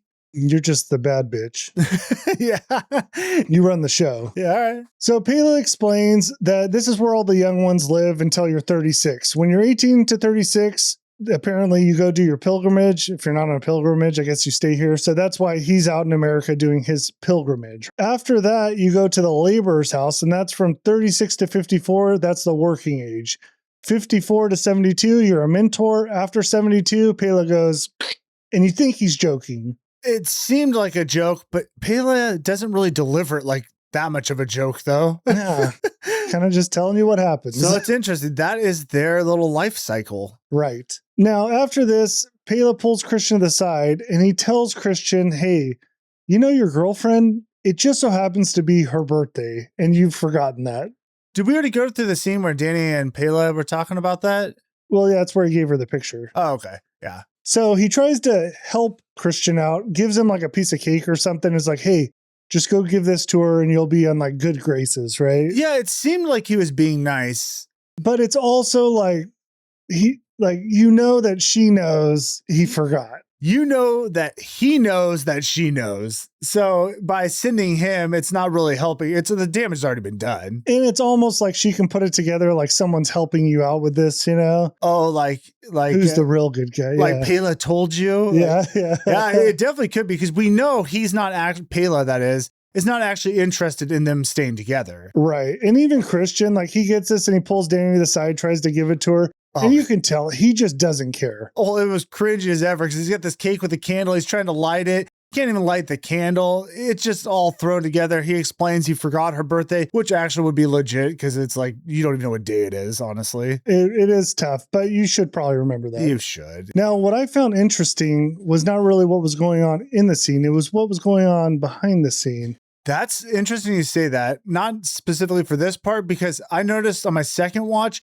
there's a lot going on behind the scenes that is very important that you don't even realize is going on. Right. So behind this, while they're talking, or, Christian's doing this half-ass attempt here, there's an old lady holding a baby and 4 girls kind of swaying around her. Okay. Is there something to that? I'm just saying, I feel like the life cycle is being represented back there. A baby, maybe, there's something going on. Do you have any more to that? Well, I do, but you know what happens later. Okay. A baby, someone getting pregnant. There's ceremonies going on. Okay. I got Good you. heavens, man. Jeez. But here's the worst part. We kind of touched on it. Now they have to stay in a room and there's just babies crying all the time. Dude. You're surrounded by people. I think the door's wide open. God, imagine bugs in there. Oh, the smells. Ugh. People aren't doing a lot of showers here. There's no way. I never saw one shower. All right, we cut to the next morning. Everyone takes their place at the table. Now, they eat at these tables and they get shaped differently. They almost get, I think it's like rune-shaped tables, depending on what's going on in the ceremony. This movie's so interesting because for our listeners, we almost have to explain it, but it's like, how do you explain it? It's just like they're always in beautiful nature. Yeah. It's always like on green grass. The tables are bright white. In fact, I feel like everything on the table is almost white, but bright white. And it's not like just a rectangular table. It's like the shape of almost an 8 or an X or something. It's a rune shape. I just said it. Oh, yeah. There you go. Rune shaped. Yeah. Weird. And that's not all that's odd, because the way people act at the tables is very strange. So everyone like takes their place, but it's very structured. Like everyone's sitting still. A young boy like rings a bell. 2 old people wearing blue now walk to the table, and when they sit, everyone sits, and then everyone waits for them to eat. When they eat, everybody eats. It is just so unsettling, though, because the outsiders are like, what's going on? And Pelle is their guide. But like I said, he doesn't really explain what's going on. It's almost like hey, just kind of watch and see what happens. But you're like, what is this? Yeah, it's very confusing. It's just weird, odd. So dinner finishes up. The old people stand. They start doing a chant like back and forth to each other. And then they finish with that blow thing.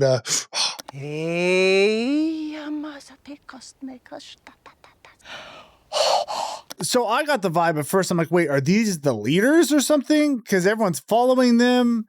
Yeah, it's confusing. But they definitely have some sort of importance. Just clock that. Yeah.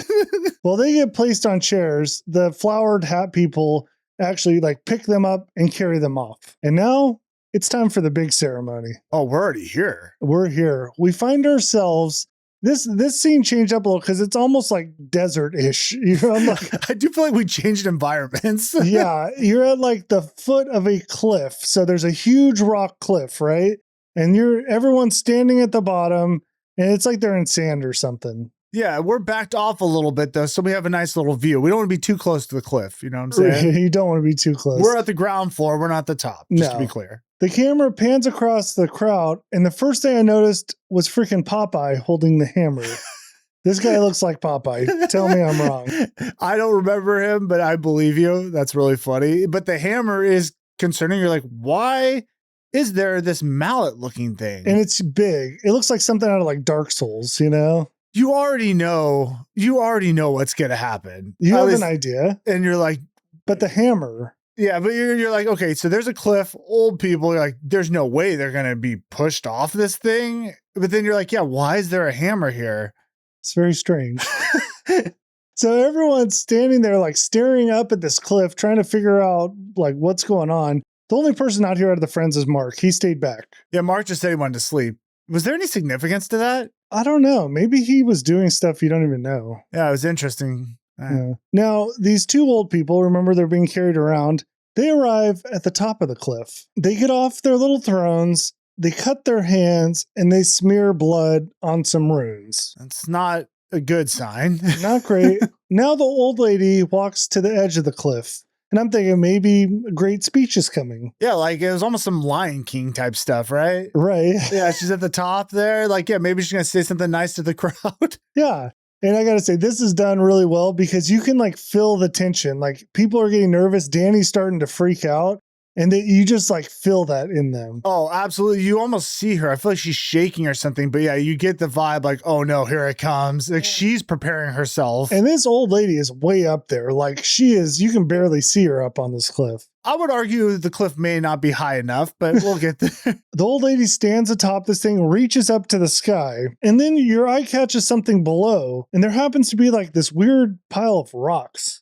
Like circular rocks below her. It's interesting, Dan. Yeah. You're like, what are those doing there? Then the lady seems to look directly in Dani's eyes. I don't know if that was true, but it did seem that way. Followed by her performing one of the best belly flops I've ever seen. This lady jumps off the freaking cliff, full belly exposed. Full belly exposed? Like laid out. Oh, like she's got belly. her arms out. Yeah. She's actually wearing a dress, though. Yeah. Well, yeah, she is. Lands on the rock. Explodes.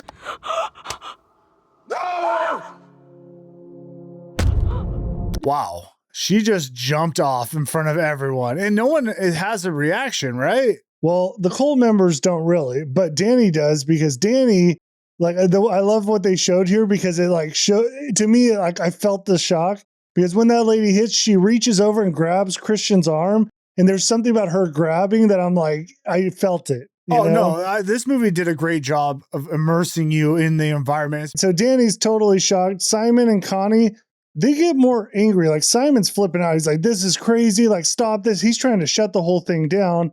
That's when the old man takes center stage. Now, we have a problem.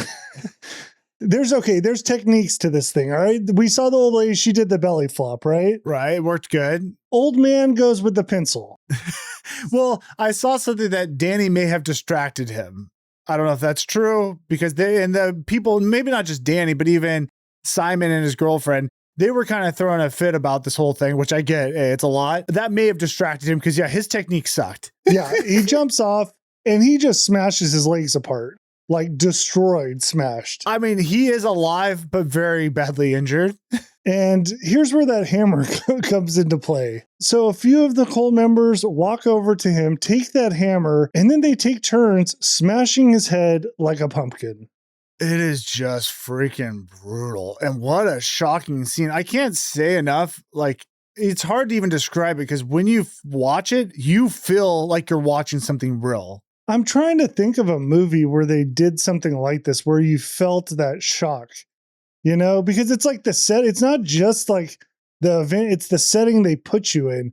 like this giant cliff. Well, the whole thing, just even getting these people there, you're in this weird new environment. They're doing this festival stuff. You're kind of unsure what's happening. And then a moment like this happens. You walk up to this cliff and you know what's probably going to happen. Then when it does, it's just shocking. You just feel like you're there, though. Okay, can we just talk about the techniques? You got to go head first, right?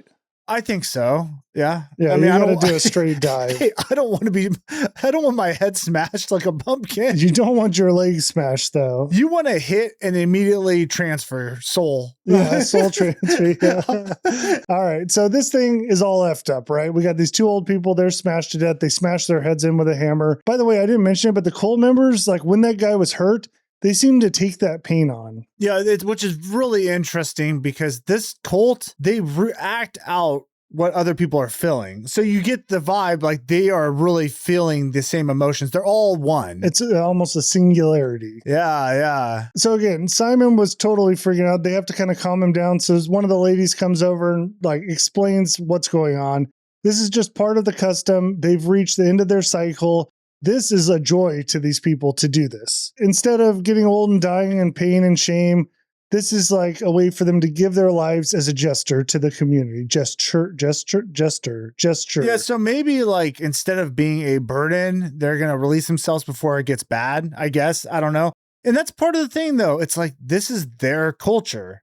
There is a part of it where you're like, it's weird, disturbing, but I don't know. That's their choice, I guess. So there's that part where like, okay, I kind of see what she's saying. And there is a sort of beauty to that. But in my mind, I see this and I'm like, okay, this is really weird. I don't know what else they're going to do. I'm going to leave because this is odd. I was kind of just thinking like, I feel like they got some more years left.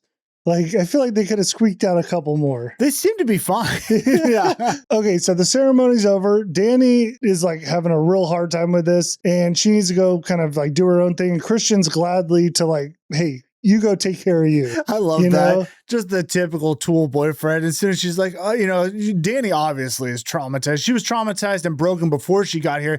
This is kind of pushing her even more off that edge. And then Christian's just like, yeah, you know what? Take some time to yourself, doing the typical thing. Like as if it's for her, but he really just wants her gone. Well, he has ulterior motives because he heads back to the sleeping hall and Josh is in there and he's writing about this whole ceremony because again, this is all for his like, thesis. And Josh kind of actually knew this was going to happen anyways. It seemed like he had like been told about this. Oh, okay. Yeah. Cause they asked Josh the night before what this ceremony meant. And he did a weird thing where he just kind of smiled and he didn't tell them. Yeah, I guess he wanted them to experience it. I mean, that's a crazy thing to not let your friends know this. It is. Yeah. That's a crazy thing. But what Christian's about to do is even crazier because he tells Josh, you know what? I think I'm going to do my thesis here as well. I think Christian, honestly, the more I'm thinking about this, he's kind of like a psychopath. Or I don't know what the clinical name would be for it, a psychopath, narcissist. But he does some crazy stuff where he'll say something and then it's just like as if it's fact. Yeah. Yeah. Well, as he tells Josh, I'm going to do this. And it's not even like, hey, do you mind? It's like, no, I am doing this. And Josh is like, dude, you're being lazy. Like, this is my thing. And he's like, well, I'm sorry. We can do it together. We can collab on it if you want, but I'm doing it. Yeah. It's not like a normal person would be like, hey, Josh, I know you're into this. I also want to do this now too. Can we work together or make it work somehow? No, he's just like bulldozing him. Right. Well, so they get in a little argument and then they go to Pelle and Josh basically tells him like, hey dude, I told you I wanted to do this. Like Josh is trying to get in, tell him he can't really do it. But Pelle is like, hey, did I say Josh? I think he said Josh. I didn't want to correct you. I think he said Josh twice. Yeah, it was a double Josh. Yeah. Instead, just replace one of them with Christian. Anyways, you guys get it. So wait, no, Josh went to Pelle, right? Josh went to Pelle to tell him to like tell Christian to back down. Okay. So then Pelle drops something here, which is really weird because he's like, oh, well, Christian actually brought this to me first. And he told me he's the one who wanted to do this. But Pelle had told Josh before that, like, it didn't happen. Like, it was weird that Pelle, he got like caught in a lie. And Christian did already ask me this, by the way, and I told him the same thing I'm telling you now. I thought you said you hadn't talked to him. No. Okay, look. No, what you're saying is Pelle said that him and Christian had previously discussed this topic. Right. But then Josh called him out and yeah, And Pele kind of admitted that wasn't true at all. I don't know why he said that. Yeah, I don't know. I'm trying to think of the reasons. It's like he wants Josh to be involved and like to stay maybe. Maybe that's, you know what? That's probably what it is. He wants Josh to be involved and Sorry, stay? not Josh, Christian. He wants Christian to stay, and maybe he's afraid Dani's going to talk Christian into leaving after this or something. Because you know what? Honestly, in Pele's mind, what does it matter? That story ain't getting out. So basically, they sum it up like, hey, you both can work on this. You're just going to have to split it up. Yeah. So it's just a really weird, crappy thing Christian does. Back to Dani. She's packing up her stuff. She's ready to leave when Pele walks in. This scene was weird because I think there's some things you didn't see. Okay, go on. I don't know. So Pele tells her like, hey, we were most excited for you. Like he makes it kind of about her, again, giving her a lot of attention. The weird part here is he's got this like flower thing in his hand. Yeah. And he wants her to take like a snort of it or something. Yeah, he said it's going to relax you. Like take a little sniff of this. Yeah, so he takes a hit, but then he does a sleight of hand. And if you watch his hands, he switches it into his other hand, and then he puts that hand like on her back. Oh, weird. Yeah, so I don't know if he was like drugging her with something, but it was odd. Like her bare skin on her back? I don't know. You just see his hand go behind. He's kind of rubbing. I don't know if he's trying to put it on her Pelle or what he was doing. So maybe he did kind of, I don't know, inject her by rubbing? Well, it wouldn't be injecting. That's breaking the skin. Yeah, I don't know. A dry rub? Yeah, he dry rubbed her. Then he basically convinces her that everyone here is a big family. He kind of gives her comfort. And basically he's like gearing her up to kind of ditch Christian, you know? I put in my notes, he's planting seeds. Yes. Hard plant. That night, Dani takes a sleeping pill from Josh. She takes those quite a few times. She goes into a dream. Basically, her friends leave her. A lot of trauma stuff coming up. She sees the old people dying, her family, all that. Yeah, it's, to me, I just got the vibe. She needs a sleeping pill. Obviously, she's still going through this. And yeah, we're just seeing more of her trauma, like you said. And it's just tough for her. You're kind of seeing the disconnect where she's seeing like she doesn't trust the friends. I feel like they're slowly getting her to the family side. Well, I think what we're seeing is them indoctrinate someone, right? Yeah. Yeah, like they're drugging her. We're seeing her in her dreams. She's hard to trust anyone. Everyone she's loved is gone, but there is a community here for her. Waiting for her that loves her. Yeah. Now, while she's dreaming, Maya, she's not dreaming at all because she's wide awake. And she's got her a little ruin that she's hand carved. This girl's going to be a major problem. Yeah. She walks over to Christian's bed. He's sleeping, slides it underneath. And I'm just going to throw it out there. It's a love ruin. Yeah. This is, part of the setup here. We cut to the next day and it's time for some more ceremonies. First thing they do, they take those old people's ashes. They burned them up and stuff, throw it inside a dead tree.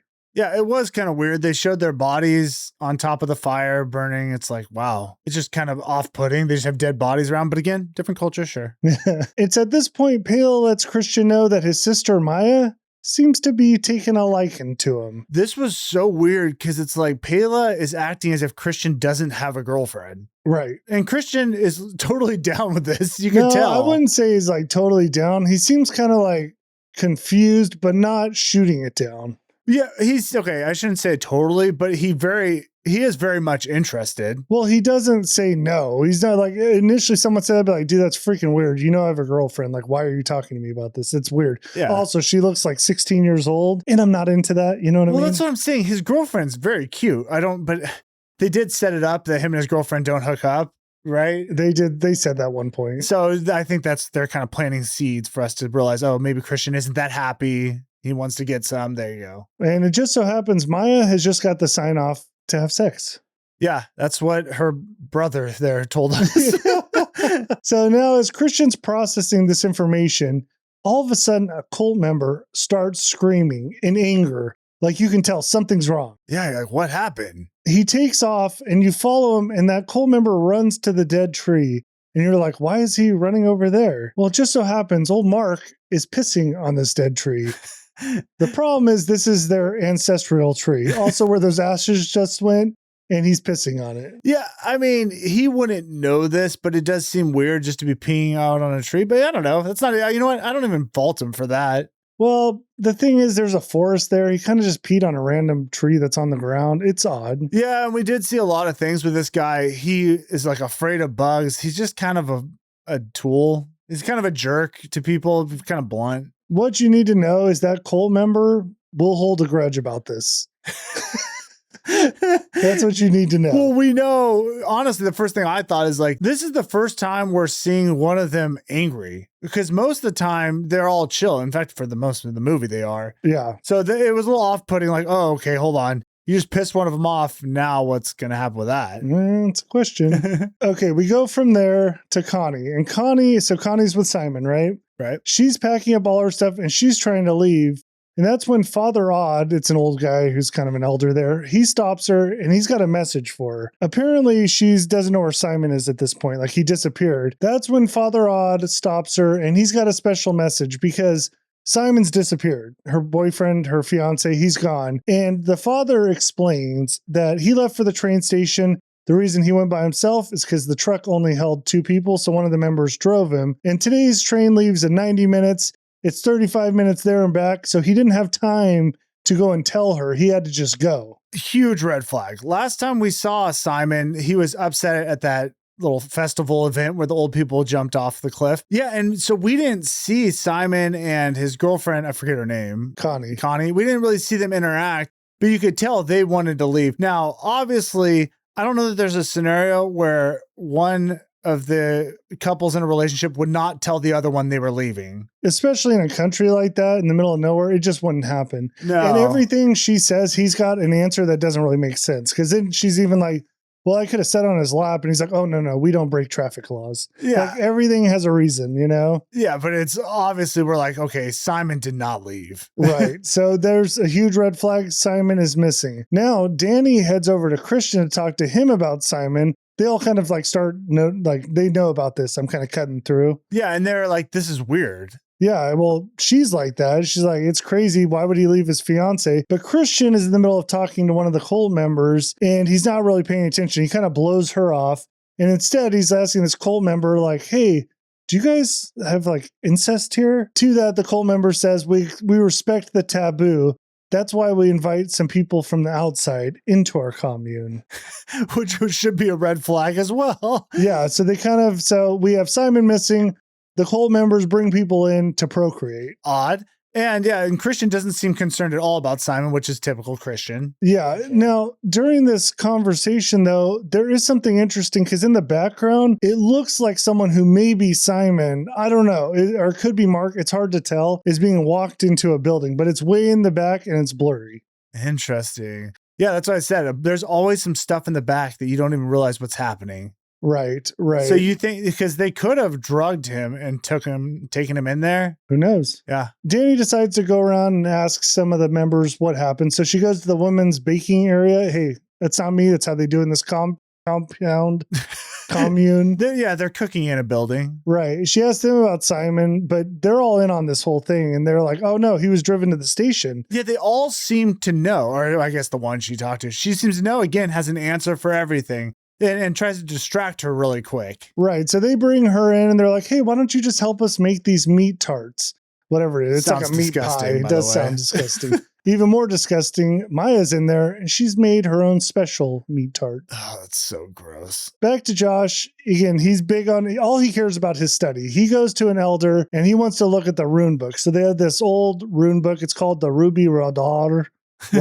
And he learns about it. It's like a forever evolving book. They're constantly adding to it. But the interesting part of it is there's like all these pages of these runes, right? But in between, there's just like these shitty color paintings. Okay, and let's be clear. This is like their Bible, right? Yeah. This is like their code of how they live. Yeah, and you're just seeing these scribbles and you're like, what the heck is this? Right. And Mark's like, hey, who writes these books? Hey, you're not going to guess who writes it. Well, you're not, because I'm going to tell you right now. It's Reuben. Now, Reuben is, they've shown him a couple times. Like, you've seen him here and there. He looks like his face got stung by a million bees. Yeah, you just know something's not right about him. Maybe a product of incest. Possibly.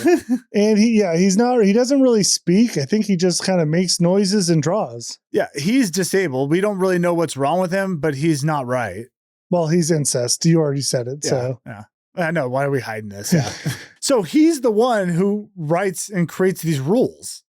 But he seems to just draw. Well, how it works is he draws, they interpret. Yeah. Okay. So it's almost like a weird way. It's like, well, obviously whoever's interpreting is really doing it. Yeah. Why are you making these children like this? Just because it's weird and it works for the movie. And they do explain, because Josh asks, like, well, what happens when he dies? And that's when they're like, our oracles, they call them oracles, are all products of inbreeding. Just bizarre. Sounds like someone just likes boning their sister. Oh, yeah. That's somebody's into that. I guess. I don't know, man. All right, so let's go back from there, back to the meat pies. While Dani's making them, you do hear a woman scream in the distance. Just going to throw that out there. Yeah, because last we saw Connie talking to that guy, and that's it. Well, they were going to take her, Oh, okay. you know. I did watch a breakdown someone did, and you actually hear a scream multiple times, which is weird in the background. Yeah. It's just odd, these little sounds they throw in that you don't even notice. Well, let's be honest. Connie's going to be dead. Apparently there's another scene. I guess she got drowned. Yeah, I heard that. I think there was like a cut scene or something like that. And I think we see her getting pushed later in a wheelbarrow, she looks like she's drowned. Bloated. So Connie's dead, but you don't know that yet, but we're telling you. For now, let's go over, because it's supper time. Time for some of those meat tarts. Okay, let's say this too. Let's do a little check-in. The funny thing, again, we had a friend group come here. There's no group talk. You know, like a normal friend group, we'd all be hanging out like, hey, this is kind of weird. This is happening. They're all split off, seem to be all doing their own things. No one's connected in the group that we came with. Yeah, everyone has like their own motives. Yeah. So we're back at the rune table. All the friends are sitting together. They always like sit in a line together. And as we've said, Simon, Connie, they're missing, right? Yeah. But Mark does mention here at the table, they started talking about that. And Mark's like, wait, I saw Connie sprint off to the woods. And that's where a like nosy cult member who's sitting by him is like, oh, I can help you with what happened there. He goes, Simon called on a landline, calmed her down, and he drove Connie to the train station. Again, they always have an answer very quick. If I saw someone running, I'd be a little concerned. Especially in the situation in which you're in. Like, you know, there's some weird stuff happening. Now, this next scene did make me laugh because Mark's like sitting at this table and he starts looking around and then he catches the eye of the dude, the cult member that he pissed off, pissing on the tree. Yeah. He's sitting directly across from him, like squared away. Like the way he's sitting is staring at Mark. And he is not moving, just eyes locked on him. Yeah, not breaking eye contact. He is clearly still angry. And Mark's like, is he going to kill me? I like that because I think he was joking, but he's also like, wait, that might happen. This might be a bigger problem. Yeah. Now let's get to the feast. So they put out their little meat pies and their drinks. Christian goes on and digs into his pie, takes a big bite, and then he feels a little hair, pulls it out of his mouth. Seems to be a red pube. That is so gross. I would never eat there again. Yeah. And then he kind of like looks down at the table, then looks to the right, and Maya is just kind of looking at him. This girl's sick. Now, after a pube pie, what do? You do? You got to wash it down. Grabs his drink that is noticeably a shade darker than everyone else's. It's so funny. I didn't catch any of this when I watched it. Even the second time, I didn't catch this part. Seems to have a red tint to it. It is disgusting. And washes it down. We don't think this actually works, though. I don't think this works. Yeah. I think it's more of the drugs they're giving him. Yeah, I think so, too. So Christian ate the pie. He drank the drink. That's his storyline. I don't think he ate the whole thing. Enough of it. Yeah. Mark is still freaked out by the dude. When one of the cult member women, there was like a girl who like looked at him a lot. Like, I don't know what that was, but they seemed... There seemed to be like a little connection brewing, but nothing was really built on that. It kind of makes me wonder if he hooked up with her or something at one point, because that when he disappeared, that whole not going to that ceremony was weird. Yeah, because he's just like, I'm tired. I'm going to go lay down. Yeah, maybe there was something else happening. Anyways, he gets up from the dinner table and leaves with her. We're not going to see Mark for a little bit. He's gone. Yeah. For now. So, but as a viewer, you're like, okay, I guess he's just going to hook up with her. But even at that, you're like, no, don't go with anyone right now. Things are amping up. Yes. We cut to nighttime. Josh goes to sleep and you see he has his shoes on still. Yeah. You know, and my thought is, I'm like, okay, he's smart. He's going to leave. You would think that. It's not what it was. I thought maybe he was concerned about what was going on and he had his shoes on in case he had to get up and run. Yeah, that's what I kind of thought. Yeah. But no. He waits for everyone to sleep and he sneaks out. You see, Josh earlier wanted to take pictures of this book, of course, for his like research, right? Right. They told him that's a no-go. So he's decided to sneak in there at night and take some pictures. So he heads over to their big hall that holds this book. He goes over the book, starts flipping through, snapping pictures. Yeah, and keep in mind, it's a very dark room, and it's just like wide open. It's very creepy. Well, then he hears some footsteps, turns around, and there's Mark standing. But right he's in front of kind him. of, well, it's kind of far away though, so it's kind of hard to see, but it looks like Mark. Definitely looks like Mark's face. Yeah. Only problem is that's not Mark's Oh, wait, was that out? That was out. Okay, I wasn't sure if that's what I saw. Okay, so he's naked. He's naked, yes. What on earth? So as Josh is processing this, boom, mallet to the head. He's dead.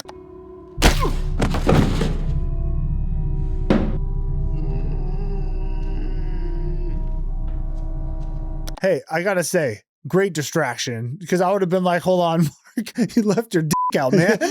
You're saying it. That is a great distraction. You're right. Well, that mysterious figure who we think maybe Mark walks over, and we got us a Leatherface situation here. Yeah, someone took his face and is wearing it. Do you know who that someone is? No, do you? I think it's the dude who he thought was going to kill him.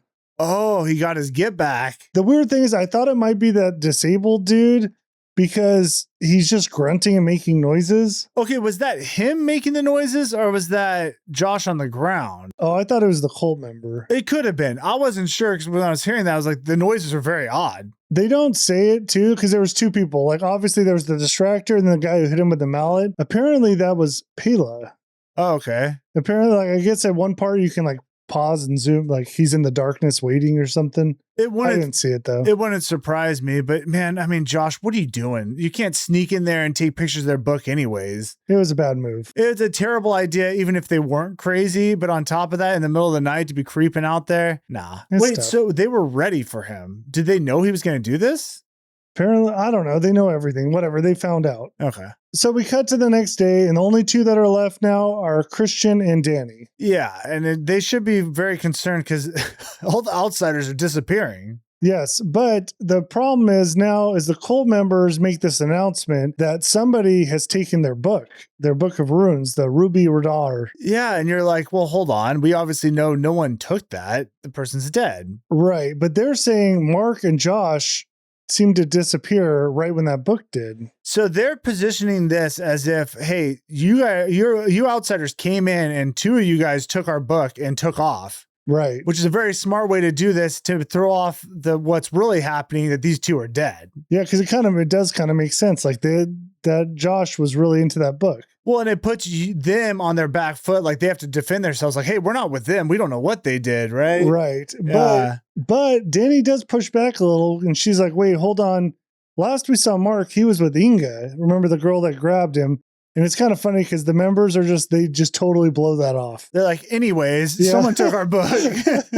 So Christian, obviously, he's got to stay on their good graces. He apologizes to him. He's like, hey, it wasn't me. We had nothing to do with this. Well, but he like way sold them out. Like he's like, we're not even friends with them. We don't even really know them. And I feel like he really believed that. Oh, that's Christian. Yeah. So today is going to be a little different. Dani is going to go with the woman for the day's activities. Christian has been selected to go to the house to see Siv. Can I just say this real quick? Yeah. I do like the way, they're not showing what's happening at all. And it's just one by one, people are just disappearing. And the way they do it is kind of clever to get them out. Oh, yeah. Yeah, I like that. So we first go with Dani. She's with all the girls. They're all dressed in white. They're all very happy to have her with them, and they put on a little flower wreath around their heads, which they're beautiful little wreaths. It seems like they're having a great time. Now, the first stop, though, is at the Punch Bowl, because there's about to be this big dance competition. In order to do this dancing, you got to drink some of this punch. Yeah, and it seems like it's spiked.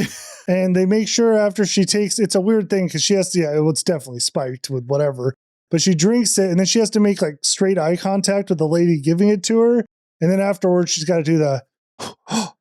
Again, they're bringing her in, and I feel like they're building these connections. Like she's a part of the community and participating in their activities. Right. So at the ceremony, we have all these old people, and they're all sitting around. There's young girls, and they're circled around the maypole. Okay, and then it's like multiple circles of girls, right? Yeah, which are just a pole in the ground. Dani starts to trip out a little. Her feet turn to grass again. She's like becoming one with the land, I guess. And it almost seems like she's going to have a breakdown, but she kind of holds it together. The lady who runs this ceremony is going to give us a little lore of why they're even doing this. Because a long time ago, apparently the Black One, I don't know what they mean by that, but they said that lured the youth of Hårga to the grass and seduced them into a dance. Yeah, I didn't know if they were explicitly saying like a black person or if it was just a bad person. Or a dark entity. Yeah, I wasn't sure what they meant by that, but clearly they killed Josh, so they're not a huge fan of black people. Once these girls begin to dance, they couldn't stop, and they basically danced themselves to death. Now, holding defiance of the Black One, they're going to dance until they fall. Basically, the last girl to stand up is the winner and becomes the, what is it called? May Queen. May Queen. So this is the interesting part too, is I'm like, okay, if you fall, are you going to die? I thought maybe there was going to be some weird twist with this. There's not, unfortunately. No. So basically the music starts and they just hop in circles, do these different dance moves. Girls kind of start falling.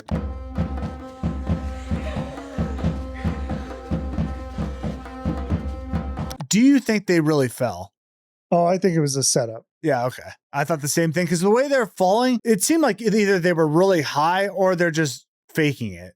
Yeah. And I kind of thought they were high until I finished the movie. And I'm like, I don't think they were that high. I think they were, but I think they did this on purpose. They wanted a new May Queen. Yeah. So that's what Dani's doing. Christian now is in this house going to meet this lady, right? First thing you notice, very interesting wallpaper. Happens to be a bear in flames sitting in front of him. Might be some foreshadowing. Yeah, lots of symbolism going on. I feel like there was like penis wallpaper borders and vagina flowers. Yeah, we get kind of the idea of what's going on. So yeah, they told him he had to meet with this chick, right? Civ, yes. Girl, woman. So Civ pulls him into the other room and they sit down face to face. It's so awkward too. It's just like a sterile room and the chairs are right next to each other.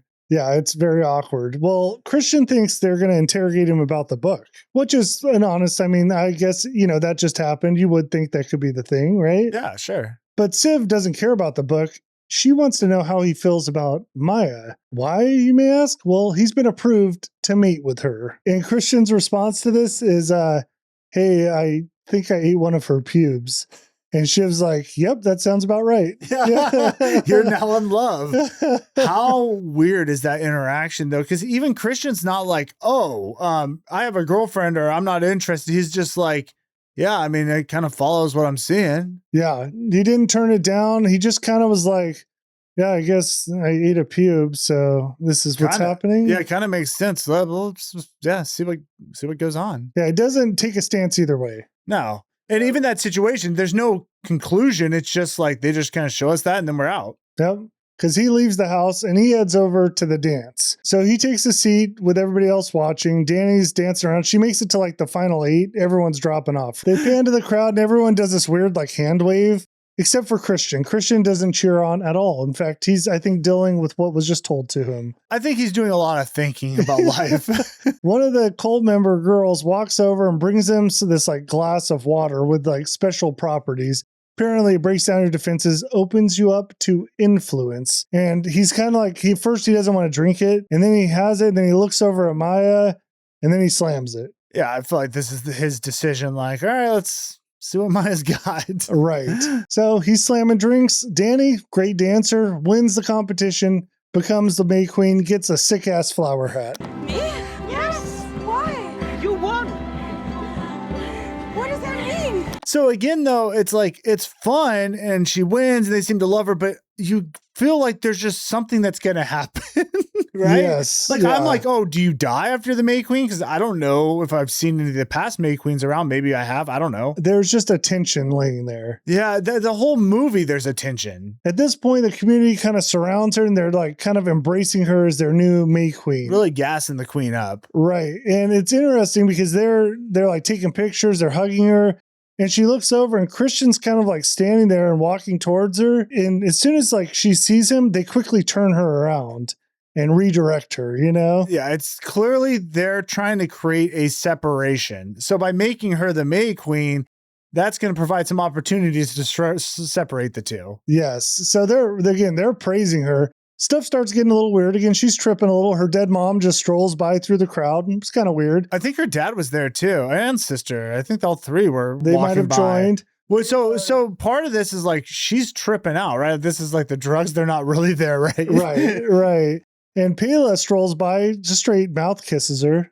It's like, wow. So he's just putting it out there. And I think we know what Pelle's going to be going for. They end up putting her up on a stand, hoist her in the air, and start like singing to her, right? We go back to the table, and I don't know what they had on this table. It looked questionable, though.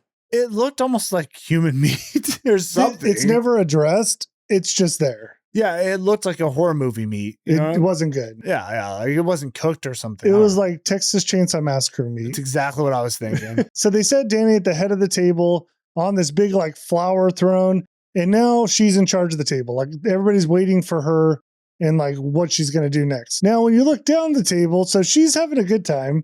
Christian is in an interesting situation. He looks like he's freaking out, and I gotta be honest, I thought he was getting head under the table. Hey, would have fit with this movie. Why not, right? Because he's kind of like hunched, and he's like, and I guess it's the drink. I think he's kind of tripping, but it also felt like Christian's just kind of going through it mentally. I don't know where his head's at. I feel like he's trying to figure this all out. Right. But at this point, it's probably more of the drug. And Dani kind of like sees some of this. And as soon as she's like locking on again, the cult members come over and they try to feed her raw herring, and she just spits it out. Yeah, it seemed to me like a distraction again, like, oh, hey, she's looking at Christian. Hey, raw herring here, try to eat this, just something to break her out of it. Well, Christian can't get any attention from her. So he looks over to the dude next to him and he's like, hey, dude, like, what's going on? And the guy just looks at him and then claps in his face. What's going on? I'm like, what the F, man? Yeah, I feel like when he clapped, there was like waves. Yeah, he's tripping hard. Yeah, I was like, okay. Christian then looks across the table and Maya is locked in on him. She gets up from the table, never breaks eye contact, and just walks away looking at him the whole time. I think we get where she's going with this. Yeah, we're going somewhere. At this point, dinner gets finished up, and now it's time for the May Queen to bless the crops. So basically, they split her off. They take her. She gets carried away in like a carriage with these girls like pulling her like horses. I know. I thought that was funny. The girls on the front. I'm like, that's interesting. She also tried to get Christian to come with her, but they wouldn't let her, or they wouldn't let him. Yes. So she gets taken away. And then another cult member comes with rose petals, like dropping them on the ground, leading a path to Christian. From a building. A sex dungeon. Yeah. And at the table, everyone's just like keyed in on Christian. Like there's something obviously going on here. He's part of the next ceremony. Yeah, we clearly know what's going on. They're separating the two. Each have their own plan. Right. And Dani, they take her. She buries, I don't know. They dig a hole. They put a piece of meat. It looks human or something. I don't know. Throw an egg on top, seeds in there, cover with dirt. It's all like the ceremonial stuff. Sure. Right. And really what you see here is Dani has stepped in and fully embraced this stuff. Like she's dancing in circles, singing in Swedish. I think she was singing in Swedish. She doesn't even speak Swedish. Well, okay, that was weird. Because she's talking to a girl. Oh, was this at the pool where she's talking to a girl? And then she said she doesn't speak Swedish, but then she is speaking to her in Swedish? Yeah. Maybe they were just speaking English and she's tripping. Yeah, it could have been that too. But what we do see is Dani is having a great time now. She's been so down this whole time. She's happy, laughing, just really feeling it. Okay, we got to get to the other scene. Okay. Back to Christian. It's about to get freaking weird. This is one of the craziest scenes I've ever seen. He is dressed in a robe now, hanging out with two old dudes, and one of them has a freaking weird mask where it's like strings covering his face. I don't know why. It's just disturbing because it just feels like this is a ceremony. And it is. It very much is. So one of the other dudes brings over this container like filled with smoke. Basically tells him to take a hit for his vitality. Then he walks over to a giant door and the string man's like standing in front of it. Like, okay, are you ready to do this thing? He accepts, opens up the door. And bro, when this door opened, I first laughed, almost threw up, then got a boner. You want to know my first thought? What? Dan's a freaking pervert, man. What is he into? Like, why did he recommend this movie? Dude, this is freaking crazy. So he opens his store. It's a large, empty room. There are 13 naked women. I counted. I'm sure you did. There are 12 in the back row, and they all have their arms around each other, and they're kind of swaying and like singing, right? Yeah, they're almost in a line, or they are in a line. Let's say like an arch. Yeah. In the middle is Maya, naked on the floor, laying on like a bed of flowers.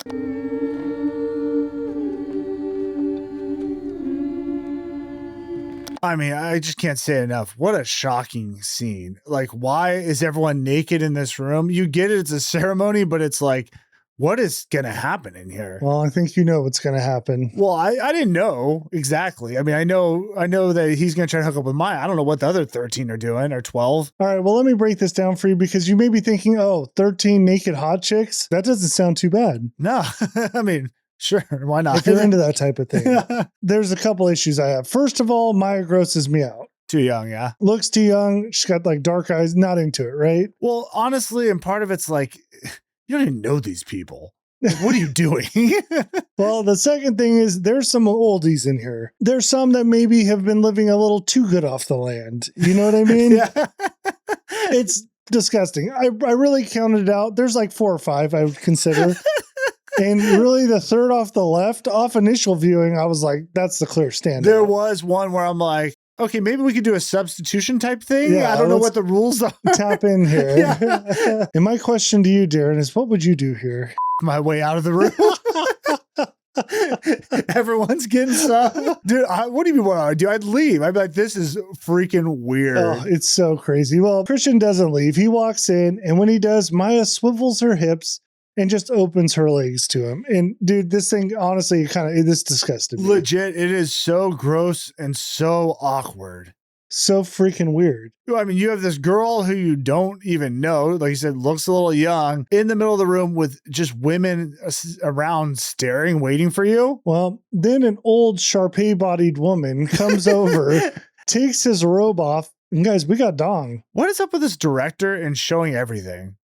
Yeah, did he show wieners in another one? Are you kidding me? Hereditary? Oh, yeah. I mean, he you likes know naked bodies. It does work because it's so weird. It's like they're obviously not the norm. You weren't expecting this at all. I gotta say, it does work. It's is such effective. a shocking scene. It's effective. Well, Christian gets led to Maya, takes his position, and penetrates. Did we have to say that? I feel like I did. Yeah, so he does it. And it's weird because he's like, I think he's clearly drugged. So I don't know how with it he is, but he's with it enough. I think he wanted to do this. I mean, he's doing it. Yeah. Either way, while he's thrusting, I took a look around the room and I did change some of my picks. I don't have to get into it. I'm just saying I did. For the good or bad? Well, I mean, you get some like closer looks at some of the people standing around, you know? Who cares about Well, your I was like, I just like, maybe it wasn't 4. It might be 3 people. I don't know. Stupid. So he's doing his thing. They're all just like humming their little like songs behind him, kind of like rooting him on. It was kind of nice. It would be nice to have some people who have your back during a situation like that. Well, while he's thrusting, Maya reaches up. Some lady, maybe her mom, I don't know, comes over, takes her hand. Dude, this got freaking wild. Takes her hand and then starts singing a Swedish song.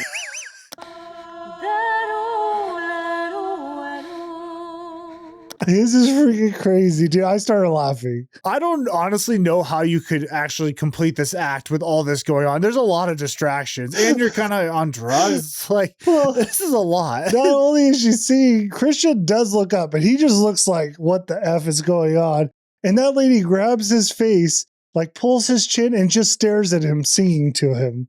It was beautiful. What the heck, man? Now, you may be wondering, what's Maya doing? Well, she's moaning, and while she moans, all the girls start moaning. Christian's looking around, and I think he honestly thought he was the man at this point.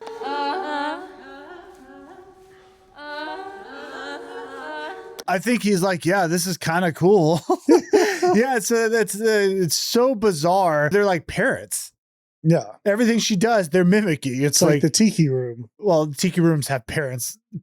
Yes, the tiki room does have parents, but this is nothing like the tiki room. All right, so we know what Christian's doing. Let's go back to Dani. She actually finishes all her ceremonies, comes back to the compound, And she hears this weird chanting going on. Well, and you get the vibe. She's kind of feeling a little weird. Like she knows something weird has been going on with Christian, and she can tell they're keeping them from each other. Right. But yeah, there's a lot of moaning coming from that building next to her. Yeah, and she wants to see what it is. The cold girl's like, hey, that's not for us. But Dani's the May Queen. She's going to do what she wants. Dan, you think they probably wanted her to see this? Yeah, it doesn't hurt. So Dani walks up to the room, finds a door, looks through that little peephole, and then has an absolute panic attack. That'd be a lot to see. Going from being the May Queen, again, she's also a little drugged, looking through the peephole, and your boyfriend is hooking up with a girl in front of a bunch of naked women that are totally on board with it. Yeah, bizarre. Very strange. Yeah, that might break you. Yeah. Well, it almost does. She starts throwing up, welling. All the girls kind of surround her. They take her back to the sleeping quarters, and basically they're just supporting her. She starts like crying. They all start crying. It's weird. Yeah, but what they're showing us is like they're filling with her, right? She's part of them. They're part of her. They're all connected. She's found her home. Yes. That's what I'm taking from this. Well, let's go to Christian. Christian also found his home. Well, he's pounding away. And my favorite part is an old lady gets behind him, and she's naked too, but she grabs the cheeks and gives him a little booster. Hey, sometimes it'd be nice to have a little home. Yeah. Christian finally busts, climbs off, and Maya immediately pulls the legs up and starts rocking, saying she can feel the baby. Oh my gosh. Okay, so this is the big problem for Christian. You just got someone pregnant, probably. Dude, that's one of the many problems. Could you imagine the post-nut clarity here? It's the second time you said that, back-to-back episodes. This is a thing, though. Could you imagine? You're like, I mean, there's probably some exhilaration going on there for a while, whatever you're into. I'm gonna keep it real. You've probably one of the best stories ever. Like this one? Do you imagine telling your boys about what happened in Sweden? And I got this, my Swedish child is part of a cult. Yeah. Not a great story. Kind of abandoned a child if you make it out. But it's a crazy story. It is a story. Well, he's freaking out. He runs out of the room naked. Again, swinging, just naked. But he doesn't really know where to go. He takes off for some house, ends up finding Josh's foot buried in the garden. Wait, so he just took off. I guess that just startled him. Yeah, it was the clarity. That's crazy. Okay. He ends up running into a shed. It kind of takes what? Oh, sorry. You said foot in the ground. I catch up. So that was, Josh's foot. That was only partly planted. Yeah, they planted Josh. Okay. Then he runs into a giant shed, finds Simon tied to the walls. Like he's like spread eagle out, arms and legs tied. Back is filleted open, like lungs are out. He looks like a butterfly. Yeah, I was going to say it looked like wings. It took me a while. Honestly, I didn't know who this was at first. I thought it was the girl. I thought it was the girl too, but no, it was Simon the boy. Yeah, he got filleted. That was a gnarly scene, almost like from Event Horizon or something. Yeah, but he is decorated. He's got a lot of flowers on him. Yeah, it's brutal, but they took some care. Yeah. So Christian's kind of like looking at him, making sure, like, because he seems to be alive. This poor guy, man. Talk about going from extremes. You just hooked up with a chick. It's a bunch of girls around. That was kind of cool, right? And now you're going around fighting all your friends dead. That's tough. Oh, man. Brutal. Well, before he can really process it, cult member shows up, powder to the face.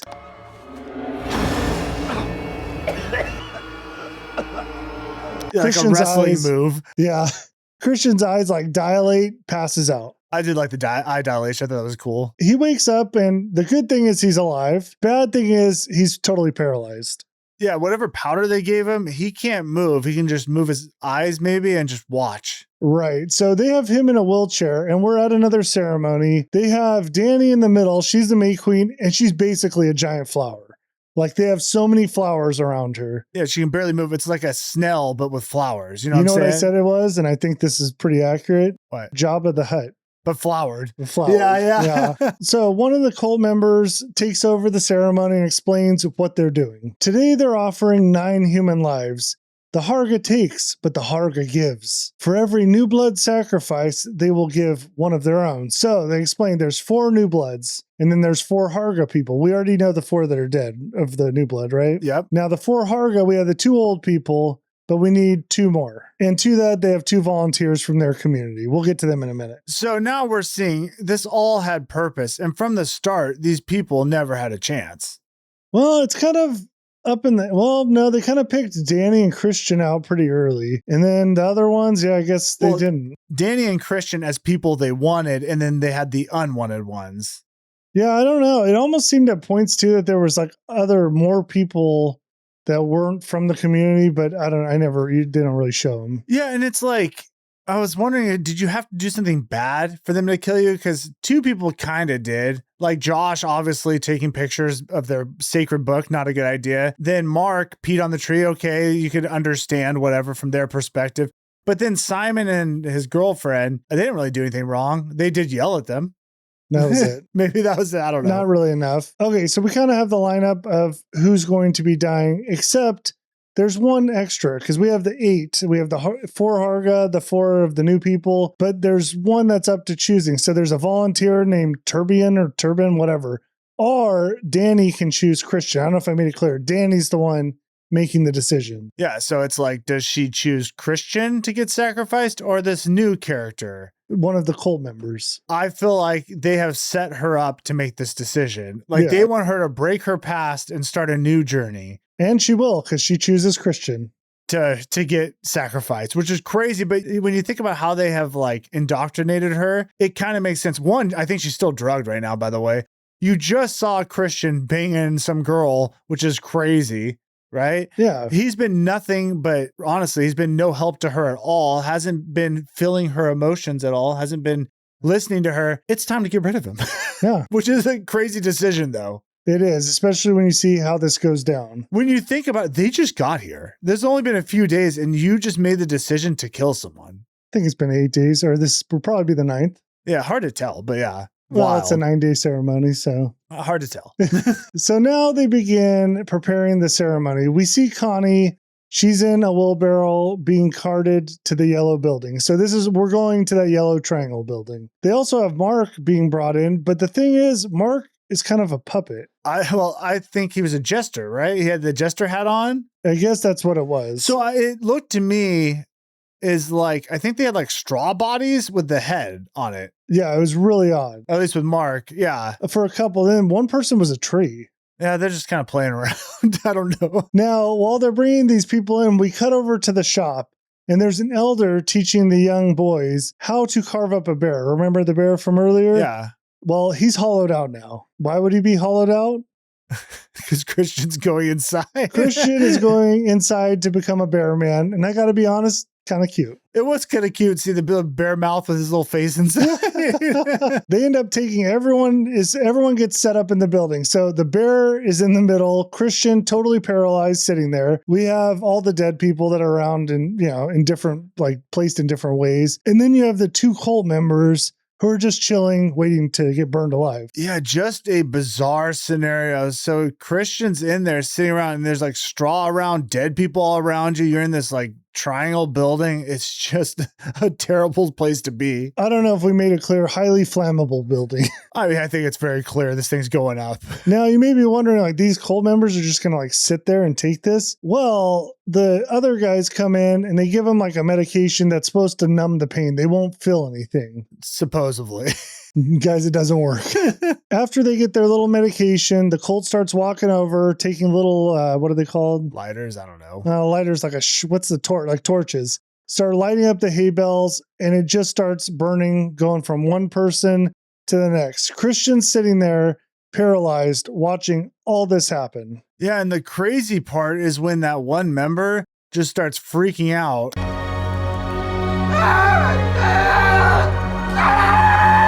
Because obviously he's on fire now and you're just watching him burn up and you're like, oh my gosh, what a nightmare. Christian's stuck, can't move. Everything around him is on fire. Yeah, and you just watch them get burned alive. Yeah. And there's no way out. There's no hope for Christian. Like, he's just going to die there. Yeah, that's what's going to happen. So all the cult members are watching this happen. And then it's when that dude starts feeling the pain, they all start to emulate and doing the singularity thing. Yeah. Where they're all crying.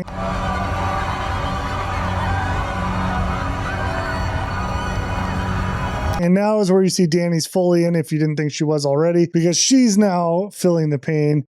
And she's walking around in her little Jabba the Hutt flower suit. It was you know? really funny watching her try to walk around and Yeah. she can't really move. Yeah. By the way, I want you to do something for me. What? I need you to put in heavy metal music with their reactions. Dude, I swear to God, I thought the same thing. I'm like, dude, for a short, it'd be really funny to take this scene and put different music to it.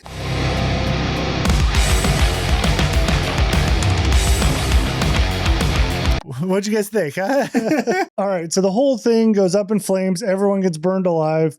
And then Dani switches from being distraught to having a little smile on her face.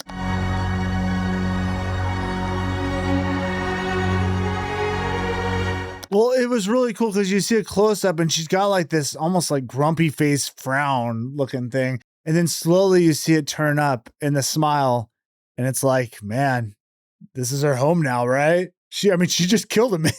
Yeah, she did. Yeah. Wow. That's the end of the movie. Thanks, Dan, for going short on this one. I told him, hey, I got to go to work early. And yeah, I'm late now. All right, let's get to your final rating. This is a really interesting one because it's not a typical horror movie that I would enjoy. Like, I wasn't scary, super unsettling. What I will say is, like, I like the vibe of it. I mean, they nail the setting with the score and just the weirdness of it. I enjoyed like the naked people in the room while the guy's hooking up. That scene is like scarred into my memory. Yeah. There's just certain things about this that I just found really interesting and rewatchable because once you know what happened, you see the manipulation that went into like how this all took place. And honestly, made me start wondering, like, was there stuff that we didn't see that happened beforehand to even get them to Sweden? So anyways, I like this movie, but it's not like my style movie. I'm going to drop like a 6.7. I thought it was good. It was fun. It's interesting, but it's not like my style of horror movies. I love this movie. Everything you just said, I don't want to repeat everything, but just the setting, the visuals, the sound, the manipulation, seeing them take Dani and slowly kind of like build her, like break her down and build. They don't really have to break her down, but they build her back up. They kind of separate the two. I loved seeing what happened to Christian because they made him insufferable. Couldn't stand that guy. Yeah. Overall, just super interesting movie. And like you said, it's not the like horror movie where you're like scared. It's more of shocking. Yeah. And man, some of the stuff really, like you said, it stains you. So anyways, it's an 8.2. Fair. All right, let's move to the trivia. When the film was released in Sweden, rather than eliciting fear in the audience, most people laughed. Many Swedish critics praised the film as an excellent black comedy. Wow. That's crazy. Which maybe it's probably funny to them because they take some of these customs and make them so ridiculous. Yeah. Because to us, or at least me, it's like all new. To them, it's like, oh, they took something we do and made it kind of weird. Yeah. I don't know. And it's probably like so over the top. It's almost funny. I guess it is. Yeah, like, oh, like that would ever happen here? Yeah. I don't know. In Dani's apartment, there's a painting of a bear and a woman wearing a crown hanging over her bed. Yeah, absolutely. Tons of foreshadowing in this. Yeah. Mark displays an extreme phobia of ticks. We kind of mentioned that. That's because Aster, real life fear of bugs and illnesses. Basically, he is afraid of bugs too. I get it. I don't like bugs either. We got June bugs all over at the house right now. Crazy. Wait till those July bugs come in. That's what I said to my kids. Such a dad joke. Several details in this movie are depictions of actual Swedish folklore and beliefs. Totally believable. We kind of just talked about a it. couple of them, like one that was weird is the picking flowers or walking backwards. Apparently you pick like 7 or I don't know why it says 7 or 9 different kinds of flowers. Following specific rules, having to walk backwards is a common rule. And whatever, there's like rules of crossing fences, bunch of stuff. Yeah, I get it. Like little traditions. It's fun. Towards the end of the film, when Dani is lifted onto the pedestal to be carried to the dinner table, a viewer can make out her sister's face in the trees with an exhaust tube in her mouth. Yeah, I saw that. And that's what's interesting is like you see images of her sister around, but that's kind of just representing her trauma, whatever. I got to say, one thing I didn't mention, and it should have been in my negative for this movie, entirely too long. It seems like 2.5 hours. It is kind of long. Yeah. The name Hårga comes from the legend of Hårga Latan, which is quite accurately described at the beginning of the dancing scene. According to the legend, the devil disguises himself as a fiddler and led every teenager and young adult to the village of Hårga up to a mountain, where at that mountain they started dancing. Under the influence of the devil's powers, they could not stop dancing despite becoming increasingly exhausted. They kept dancing until their whole bodies had been completely worn down, and even then, the heads kept rolling around on the blood-covered ground as if they were still dancing. Now that's a movie I'm interested in. That sounds cool. Well, that is the end of the review. Before we go, got to shout out the tribe. On YouTube, we have Nicole Pets Cats, the Santos Laguna, Adam Ty Davis, Jose Phillip, Jake the Floppy Snake, Matthew Caesar Minsky, Frederick Blackstone, Crazy Mate, Freaky Frog, and Vane. On Patreon, we have JPZ Simps R Us, Ian Joseph Sicario, Banky, Drew Castilla, and Tanner Strode. Thank you all tribe members, man. Seriously appreciate it. We appreciate the love and the support. And next, what's our next video? We are doing The Witch at your request because you're into these types of movies now. Absolutely. We are doing The Witch, and I have watched it. I can't remember though. Great insight. And our next members only video is going to be Joyride. So that'll be fun. Hey, shout out to Simps. I think it was Simps who won a Ghost Ship, and it keeps losing. I want to watch Ghost Ship too. Hey, by the way, it almost tied again. It tied last week. We had to do a runoff and it lost. And then this week it was like tied with Joyride, and then Joyride at the very end won. I mean, eventually we'll get Ghost Ship. All right, we appreciate every one of you guys. Appreciate you just watch and listen, and we'll catch you guys on the next one. Thanks for hanging out. See you next time. See ya.